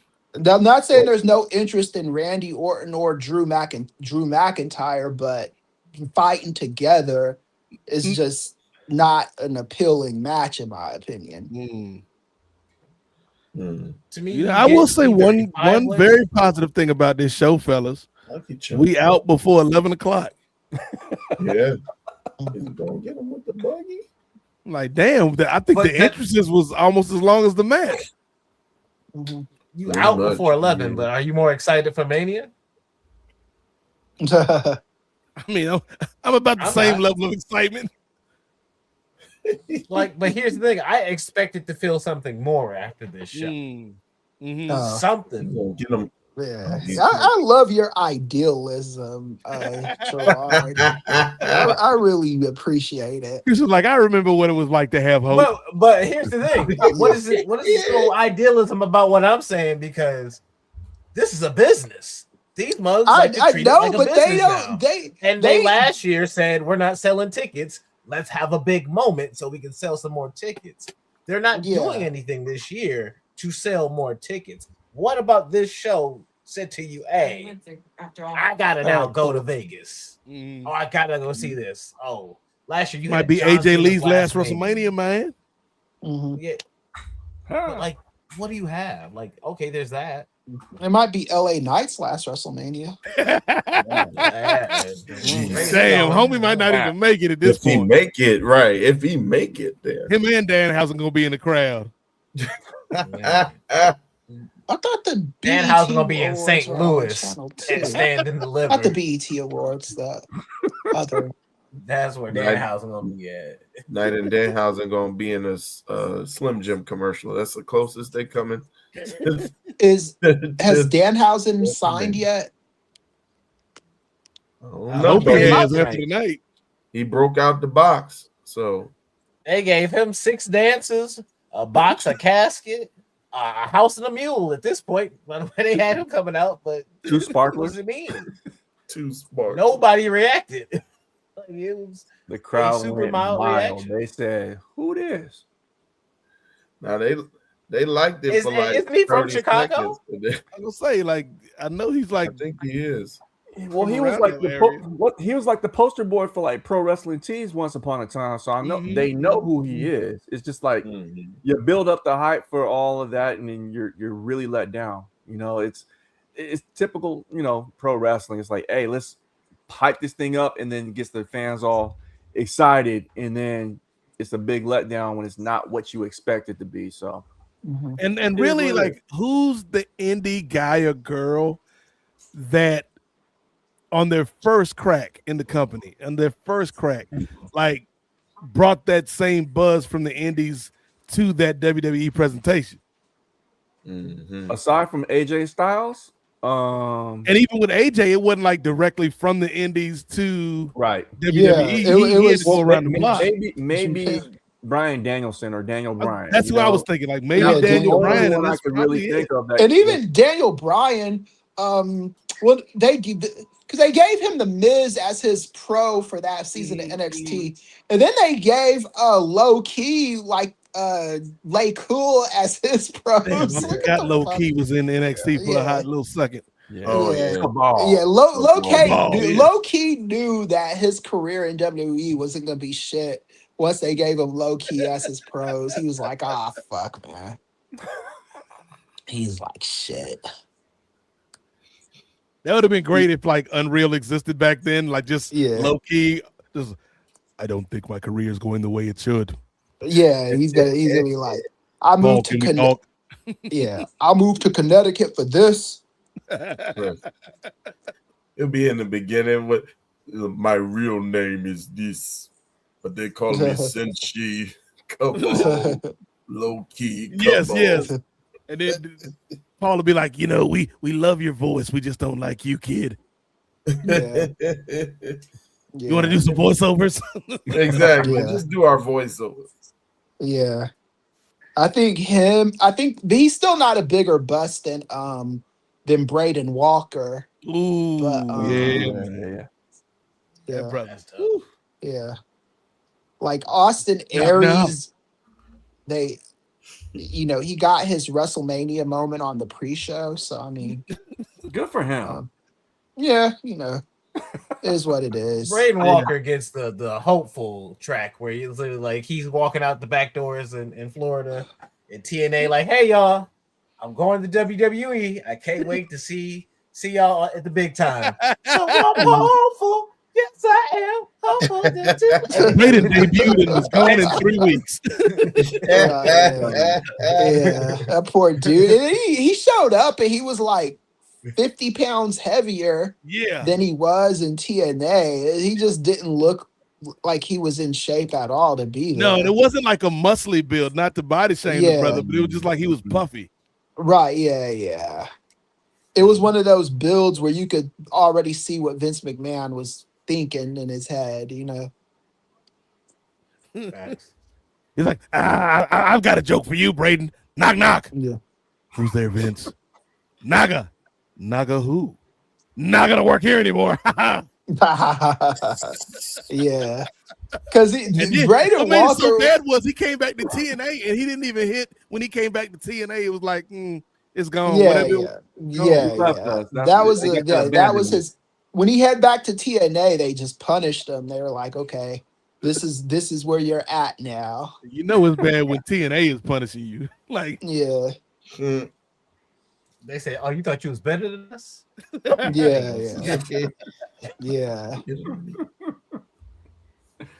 Mm-hmm. You thought wrong. You getting jabbed out to Mr. Anderson for the rest of your life.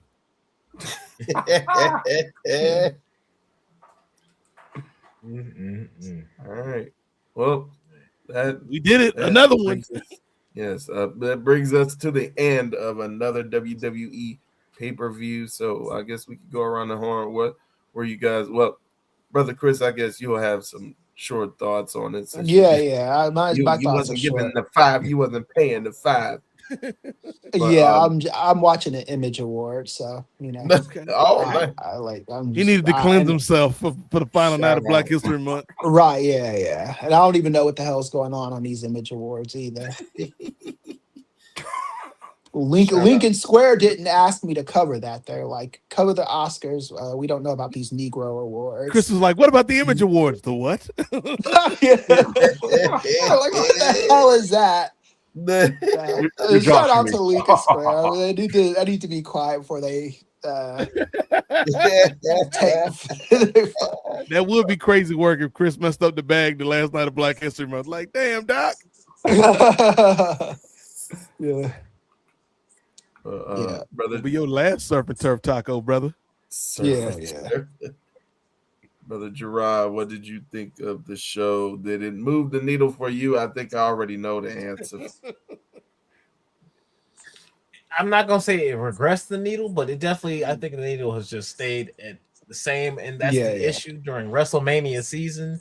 The needle should always be moving forward. You should always be pushing interest and energy towards Mania and getting people excited for it. By the end of this show, I feel the same as I felt at the Rumble. No more excited for Mania. The last American Mania that we're gonna have before we didn't have to have a skip a year where some folks ain't gonna show up because they either can't, don't want to, or for whatever circumstance. So, like, with that being the case, I don't feel the same energy. I teleport myself back into my mind last year, walking out of Elimination Chamber, geeked as all hell, getting on the TTC to get back to my hotel room, jumping on the podcast and listening to Nate get on there with Way and cover the show and cover the excitement of Chamber and all the fallout and the possibilities. You hear us right now. All right, y'all, I guess that's the show. Okay, let's go around the horn because there's nothing else to talk about because there's nothing grand to talk about coming out of this thing. That's the major issue. We don't have grand angles, grand moments from this show that says, "Oh, hey, I think this way and that way and this way." We're going into WrestleMania and saying, "Oh, hey, it's WrestleMania." It's like those years of the Super Bowl when you don't like either team going in, but you're like, "Oh, it's the Super Bowl. Hey, at least the halftime show kind of fun. Hey, that's gonna be cool." It's the That same was energy this for year's you Super this Bowl year. for me. Shoot. Mhm. You wasn't excited for your boy Sam Donald, Chris? Your former Nah, classmate? I was more excited for Bad Bunny than the Super Bowl. And I don't even know any Bad Bunny songs, you know. I was Like, saying, not unless he really. playing that Booker T song, I I don't know, know. yeah, I know the Booker T song. Booker T, Yeah. Booker T. Like, oh, I know that one. Yeah. Like, we can't get that at the Super Bowl Cup. Yeah. No, like, have y'all seen NXT when Trick used to come out and Booker T would get all hype every time that they said whip that trick? He'd be like, whip that trick. Booker T be like, yeah, uh-huh. Uh-huh. Yeah. Okay, I like it. We was talking about that earlier. Yeah, and they called we need and the Booker T Wrestling Observer had the nerve to call him the worst announcer of the year. I was like, he's the best announcer of the year just for that shit, man. Dang. Crusty folk don't get it, so hey, it's all Yeah. Because there was a time where you could have given Booker T that award. I think now you kind of know what NXT is and you know what Booker T is, so you shouldn't be giving him worst announcer awards. And him and Boy have a good chemistry. Right, yeah. Like Booker T is there to have fun and let the white dude do all the technical shit. Right, he's the drunk uncle that's here to talk about the kids. Right, yeah. Yeah, I think She's a bad little sister. Right. Like, Uncle Book, calm down, brother. Charmel right there, you know. Right. That's why they had to get Stephanie McKay up out of there. Like, nah, Book, you doing too much, cuz. You about to get yourself in the doghouse. Blood pressure, right over here. Yeah, he was way crazy with it. HBK over here, like, look, I'm tired of Charmel calling my phone. I know we texted natives, but look, she can't keep calling me, telling me to get her off this show. Like, look, you had to go or you had to go, Book. So. Yeah, I think he found a replacement though. I think he found a replacement for Trick Williams with Joe Hendricks. We your hands up, say. Yeah. He's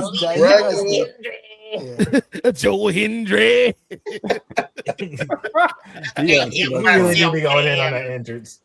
Yeah, they need to hire him for SmackDown just for Trick Williams matches, and then Look, I was gonna say like maybe not just for SmackDown, but like for these pay-per-views, like Booker needs to be on the commentary desk for Trick's matches. Yeah, just for Trick's matches, and then that's it. Yeah, and Vancouver, yeah.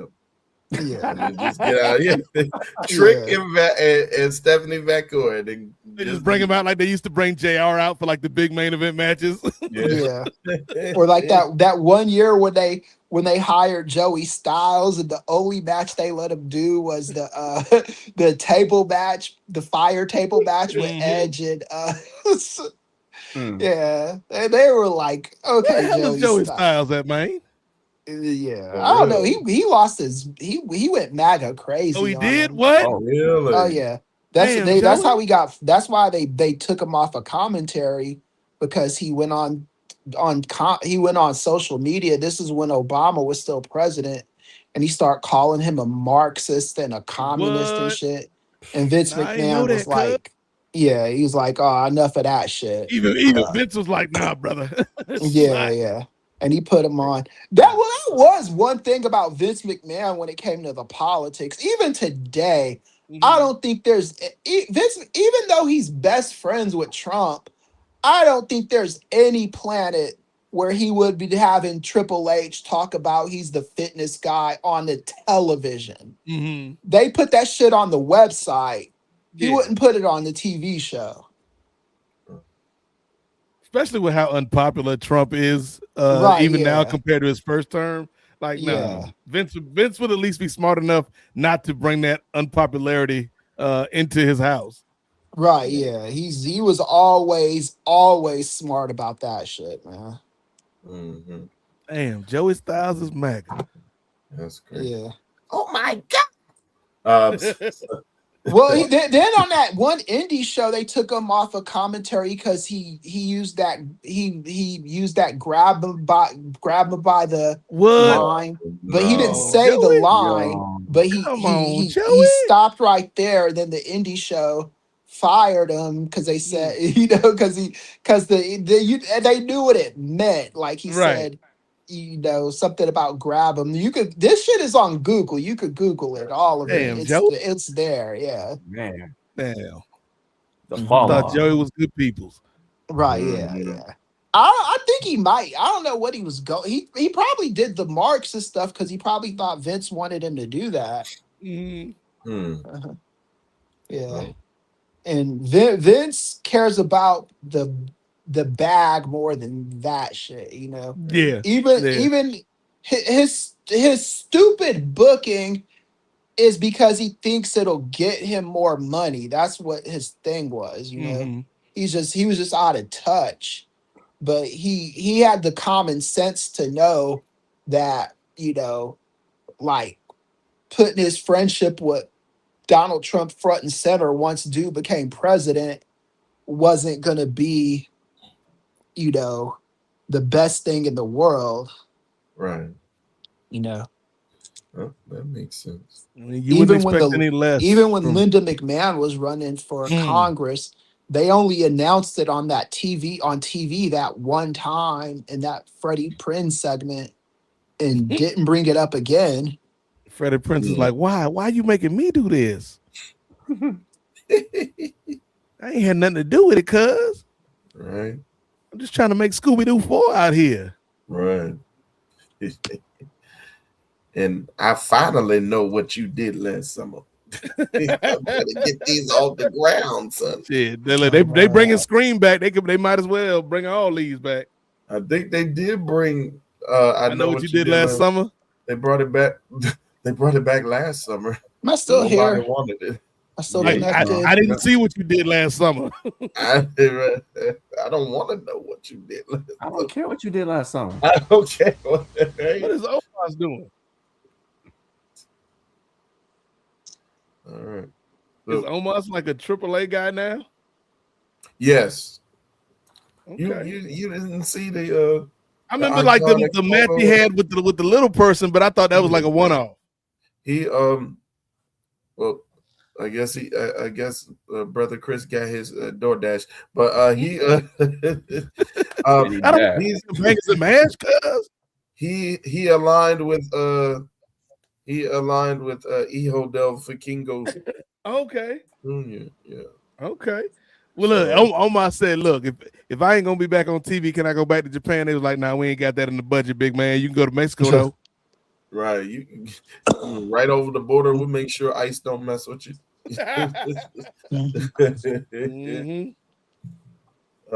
Brother Nate, what did you think about the show? Thumbs up, thumbs in the middle, thumbs down? I mean, I think Jay or Gerard said it best earlier, man.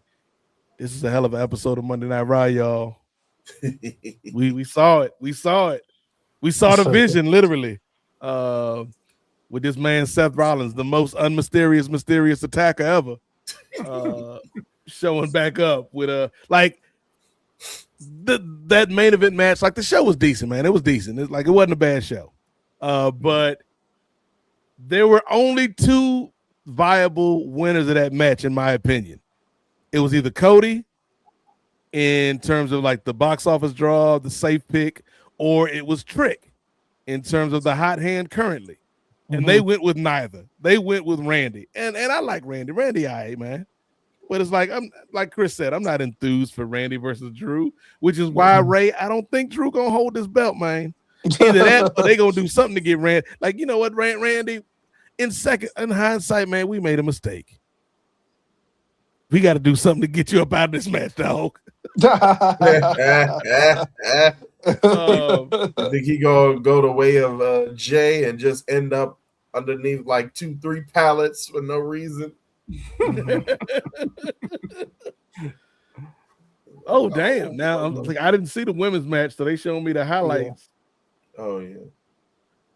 All right, brother Jay. What say you? What's your What's your grade on the report card of Elimination Chamber 2026? It was a pretty cool show, I guess. I mean, when you're used to watching the shows like what AEW puts on, you're used to a higher caliber of pro wrestling, and in this case, we're watching sports entertainment, right? So, I'll give it a higher grade than a better version of Raw. I think it was a if it was labeled Saturday Night's Main Event, it would have been that. You know what I mean? There's honestly no one really won the entire night except AJ Lee, who the belt changes hands. They finally put an end to the whole mysterious attacker, which okay, cool. They put a button on that, which was the worst kept secret ever. Outside of that, I mean, the women's elimination chamber match was okay. Everybody worked hard. It's like the whole Rasheed Wallace. Both teams play hard. You know what I'm saying? Right, yeah. All the ladies worked hard. The same thing with the men's elimination chamber too. Everybody worked hard, but I mean, it was a very paint by number show. And I mean, if I paid money to go to that show, I'd be a little upset. Like, dude, I'm not coming to the next WWE show until something really, really excites me. And again, the best thing that came out of it was CM Punk's entrance. Not Danhausen? Not Handhausen.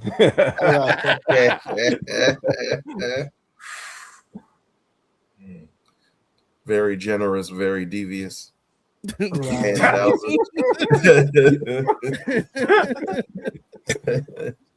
I honestly don't. I think when you don't have good ideas, you just gotta go with the obvious pick.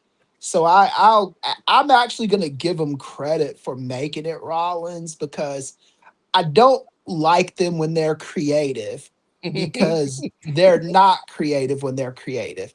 Like they'll have an idea and then they'll do the exact same like the New Day shit. That was a decent enough idea, except they did it like a week fucking later with Tommaso Ciampa and Johnny Wrestling, you know? Yep. It's like, what the fuck, man? You guys don't have good ideas. Or if you have a good idea, you'll milk it until it's a dumb idea. Now that's the Paul Levesque special right there. Just keep milking. This milk's got to come out. Yeah, somehow. so I'm like, make it Seth Rollins and call it a fucking day. Let's go They home. talking about milk over here. I'm gonna say Paul Levesque and Ray Williams is like the Predator handshake meme.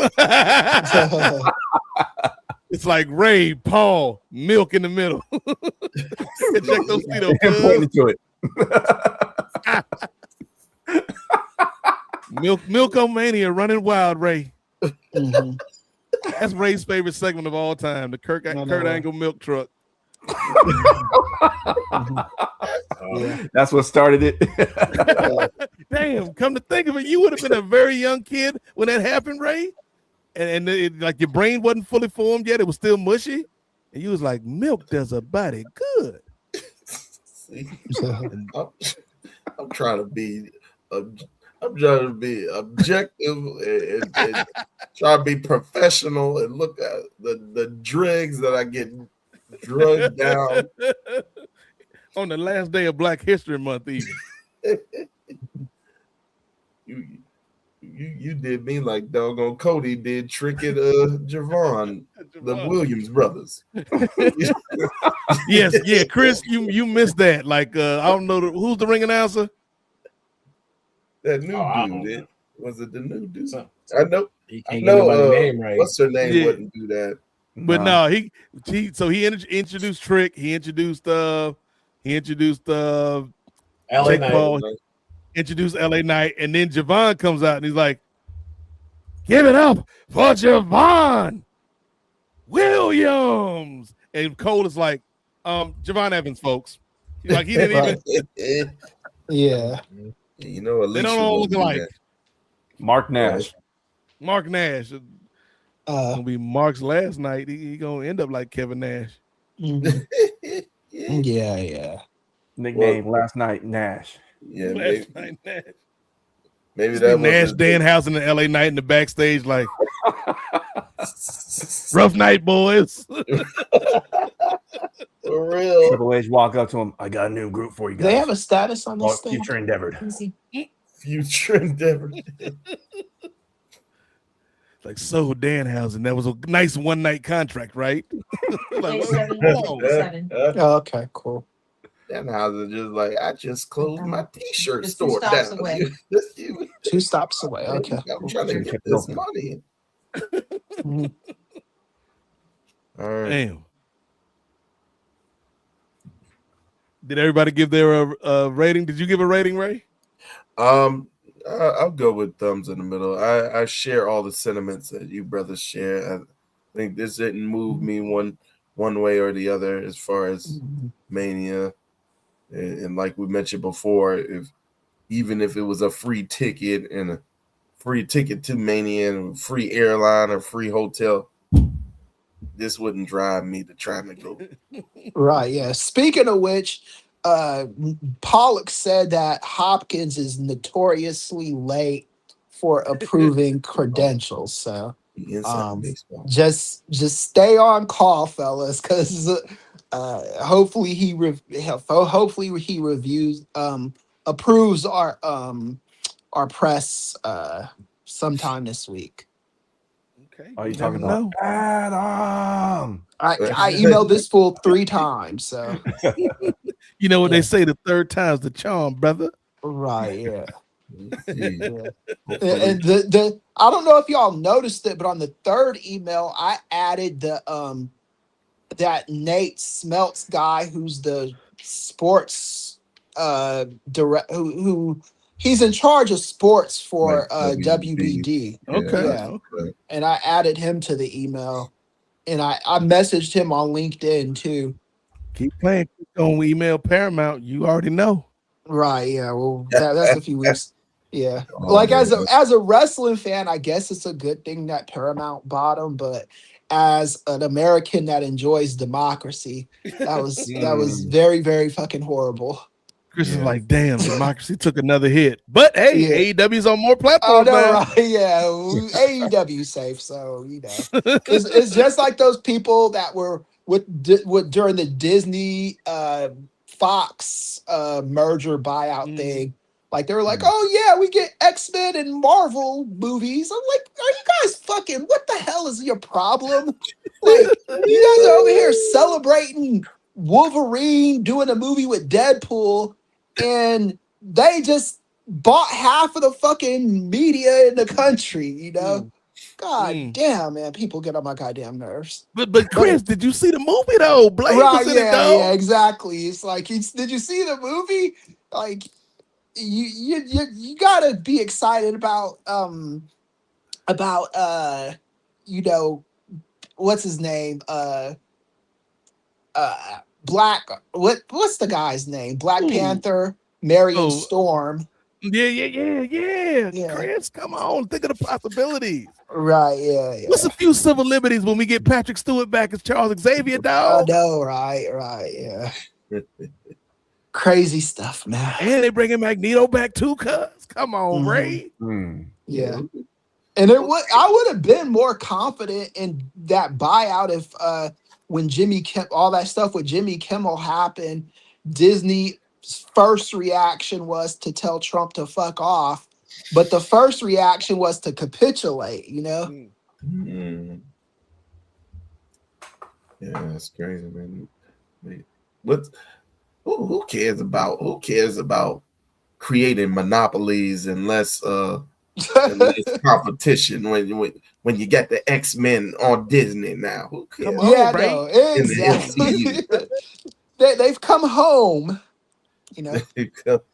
That's what people were telling me. They were like, they've come home.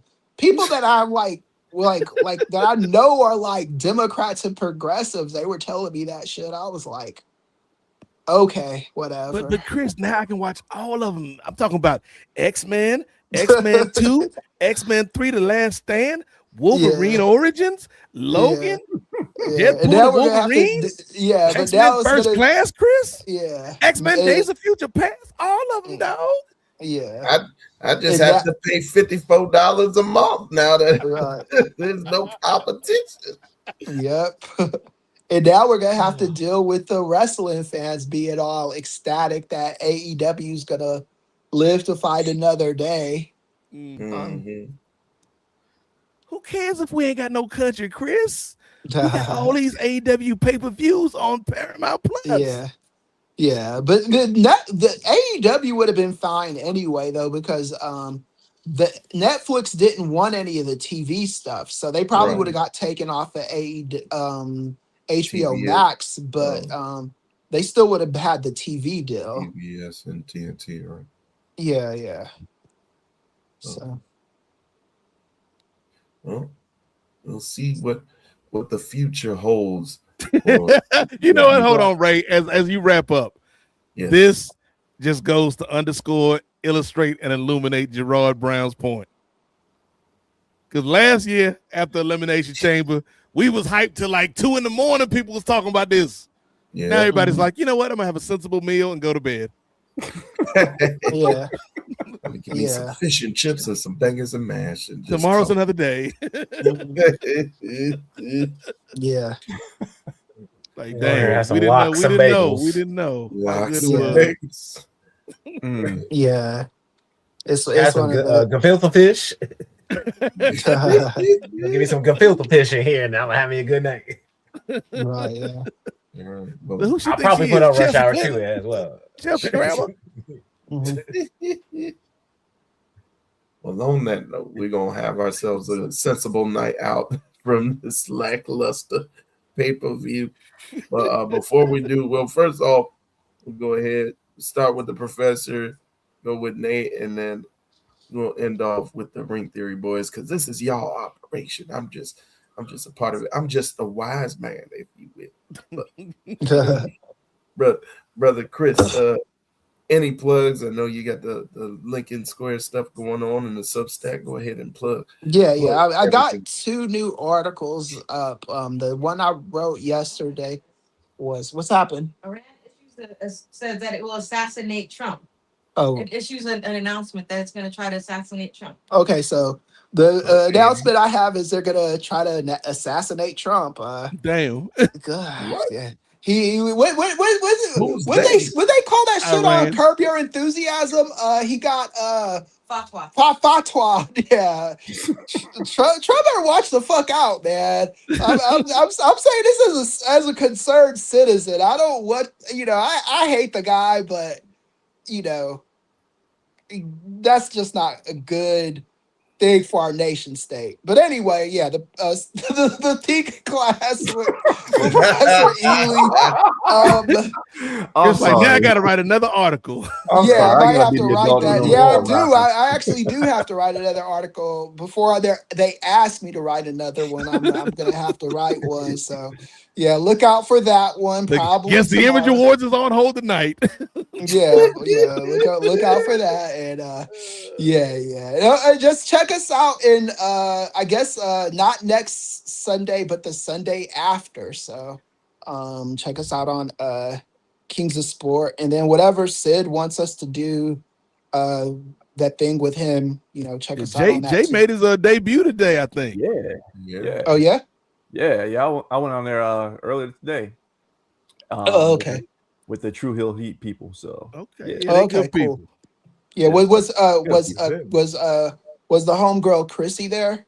Yeah, as a matter of fact. Yeah. Okay. So just to jump in real quick. So I was on True Hill Heat earlier today, representing the Nefarious family. So they wanted to do since this is Black History Month, we did a Black History draft. So we could pick either, individuals or tag teams or factions or whatever. And so it was Team Nefarious versus, True Hill Heat. But it was going to be a 3-on-1 situation. So I was like, I need a tag partner. So I reached out to the homegirl Chrissy, and me and her made our faction, our team. Okay. And listen to them, find them. It's episode 370, and check them out. Check us out. I repped us well. So it was real fun. Shout out to those folks. Yeah, cool. I'm gonna check it out tomorrow.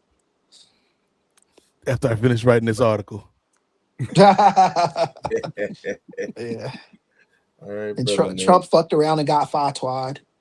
Jeez. All right, brother Nate. Without announcing whether anybody going to get assassinated, you got any plugs you want to give to the good people that are watching tonight? Yeah, Ray. You know, I'm not here to talk about anybody getting shot, unless you're talking about giving a shot to the Nefarious Media Patreon, ladies and gentlemen.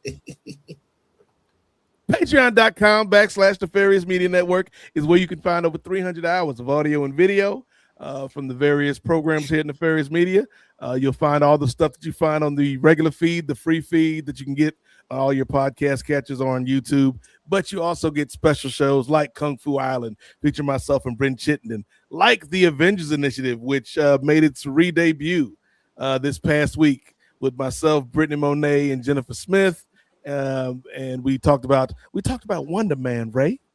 You know, there was so many great things about that show, and we don't know where Simon Williams is going to show up next and how he ties into all these Avengers movies and Fox and the X-Men and all these other things we gave up our civil liberties for.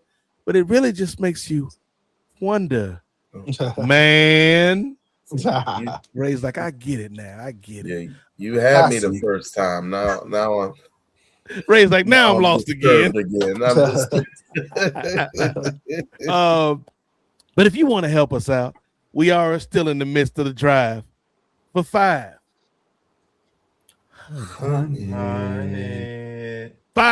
Patreon subscribers, which allows us to do some different things here at the network, allows us to get some production help for Ray and Jay, maybe allow us to get somebody to run our socials, because right now it's basically me, Ray, and Chris when he has time.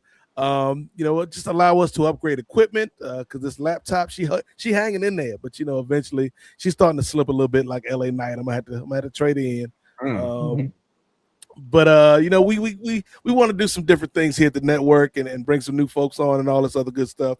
And we gonna do it, but it's gonna be a lot easier if y'all help us. So if you enjoy what we're doing, man, 500 Patreon subscribers, 500 YouTube subscribers, which gets us halfway to monetization. That'll go a long way towards helping us here at Nefarious to do the things we do. In terms of the programming schedule, we don't know yet. I don't know what's gonna come up on Monday. It kind of makes you what? I ain't gonna say it, Ray. But I'm thinking right now we can pencil in maybe a parlay, and then we'll figure it out the closer we get to Monday, which is only a day and a half away now. But that's the other thing that 500 Patreons will allow us to do. It will allow us to help time management better. It'll improve our time management. But yeah, want to thank everybody that took time to check us out tonight for this Elimination Chamber live watch. Hope y'all enjoyed it. And this is the type of stuff you get every month at the Nefarious Media Network from these two brothers, Jay and Gerard, with Ray riding shotgun. This is what you get from Ring Theory. So we hope you enjoyed this. If you're a wrestling fan, whether it's WWE, AEW, Japanese wrestling, Mexican wrestling, even the NWA, even though they ain't really talking about the NWA like that, because why would they? You know, you can find all of their theories and thoughts on Ring Theory right here at the Nefarious Media Network. So follow us on all our socials. And if you're already subscribed and enjoy what we're doing, share the show with your friends. And that is all I have to say. Hope everybody enjoys what's left of Black History Month. Indeed. Enjoy it while you can, especially on the East Coast. We got about an hour, 20 minutes left. As for myself, you can find me at all the good places here on Nefarious Media Network, whether it be the flagship Kings of Sport podcast, whether it be right here on Ring Theory with these two brothers, as we have our trios, we have our or like I was making light of on the last episode, this is our Black Vision, and I am the Oracle. I am the advocate for the Black Vision, the Braun and Braun Express, known as Jay and Gerard. But you can also find me on SBF, Styles Break Fights, which out of the Avengers Initiative was another show that made a re-debut over this past week. with myself and upper prelim Jay Lacey as we talked about the UFC fight night that took place over the last weekend with the curious case of the fighter and personality of Sean Strickland. We also talk about Ronda Rousey and I'm about to call her Gugina again. Gina Carano. The milk is on the brain, brothers. Gina Carano, as they both make that milk's gone bad. The milk's gone bad, Ray. The milk's gone bad. Particular milk has gone very bad, very stale. But yes, Gina Carano and Ronda Rousey are returning to MMA to fight against each other on Netflix. We talk about that, and of course, we talk about all that news with, and then the news breaks out with Poatan relinquishing his light heavyweight championship, presumably to go against the heavyweight championship or to get the UFC heavyweight championship. Of course, all that stuff breaks after we record, but we'll catch up on all that good stuff. And plus, I got to reach out to the third most popular host of Eagles Don't Hunt Flies so that we could go ahead and do another preview that actually will come out prior to the NCAA Wrestling Championships, Division I Wrestling Championships, myself and Brandon from New Jersey. So hopefully, if he's listening, hopefully I can reach out to him and we can go ahead and get that popping. But yeah, you can find me everywhere here on the Nefarious Media Network. Don't worry about my personal socials. You don't need to know that. Just know to support Nefarious. Just the support Nefarious right here. And I guess I'll think Brother Jay, he was already letting us know all the stuff that he was getting into with True Heel Heat. Is there anything else you want to let the good people know? Nah, just keep it locked right here. If you haven't hit like or subscribe, please do so. Hit the button right there. It helps us out. And Nate already got into the particulars with that. Follow us on our socials. Hit us up with the drive for 500 on the Patreon. That way we can do some more shows like this and maybe drop off some exclusives only to Patreon. Maybe we might do that. Keep it locked where you got it. And check us out with Ring Theory. Usually dropping the third week of the month, but we wanted to give some extra, especially with this PLE that we had jumping off tonight. So with that, I'm gonna hand it over to my tag team partner, Downtown Gerard Brown. And with that said, that's the end. That's a wrap for this live stream. We have our next Ring Theory coming up next month. We are on the road to WrestleMania, so we will be covering this very boring drive. We make it there to Vegas. Hopefully, we see something else, something just a little bit more exciting on this road. But this is the drive of 500. So as Nate already said, as everybody else has said, follow us on the shows. Please join us, support us, because the more you support, that adds to the community and that adds to what we're trying to build and grow. So at the end of the day, come be a part of it. And also it's Black History Month. And it's Black History Month, and we Black on. Let's go. Yeah, Indeed. All right.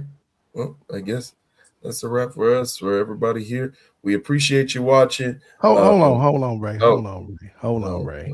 I'm not the outro guy. I'll say. Well, see, you out of your lane, but I'm also I'm the outro guy, but I'm out of my lane because this ain't our show, Ray. You gotta respect whose house this is. Yeah. You can't just wrap up the show until the host say the show was over. Well, you know what? With that being said, I'm gonna alley-oop it over to Gerard Brown. That's it. That's all. Set the clock on the wall. Let's go. See, no, that's the outro. Hit it. That was it. Hit the music. That was it. That's the outro. What do I say more? Hit it.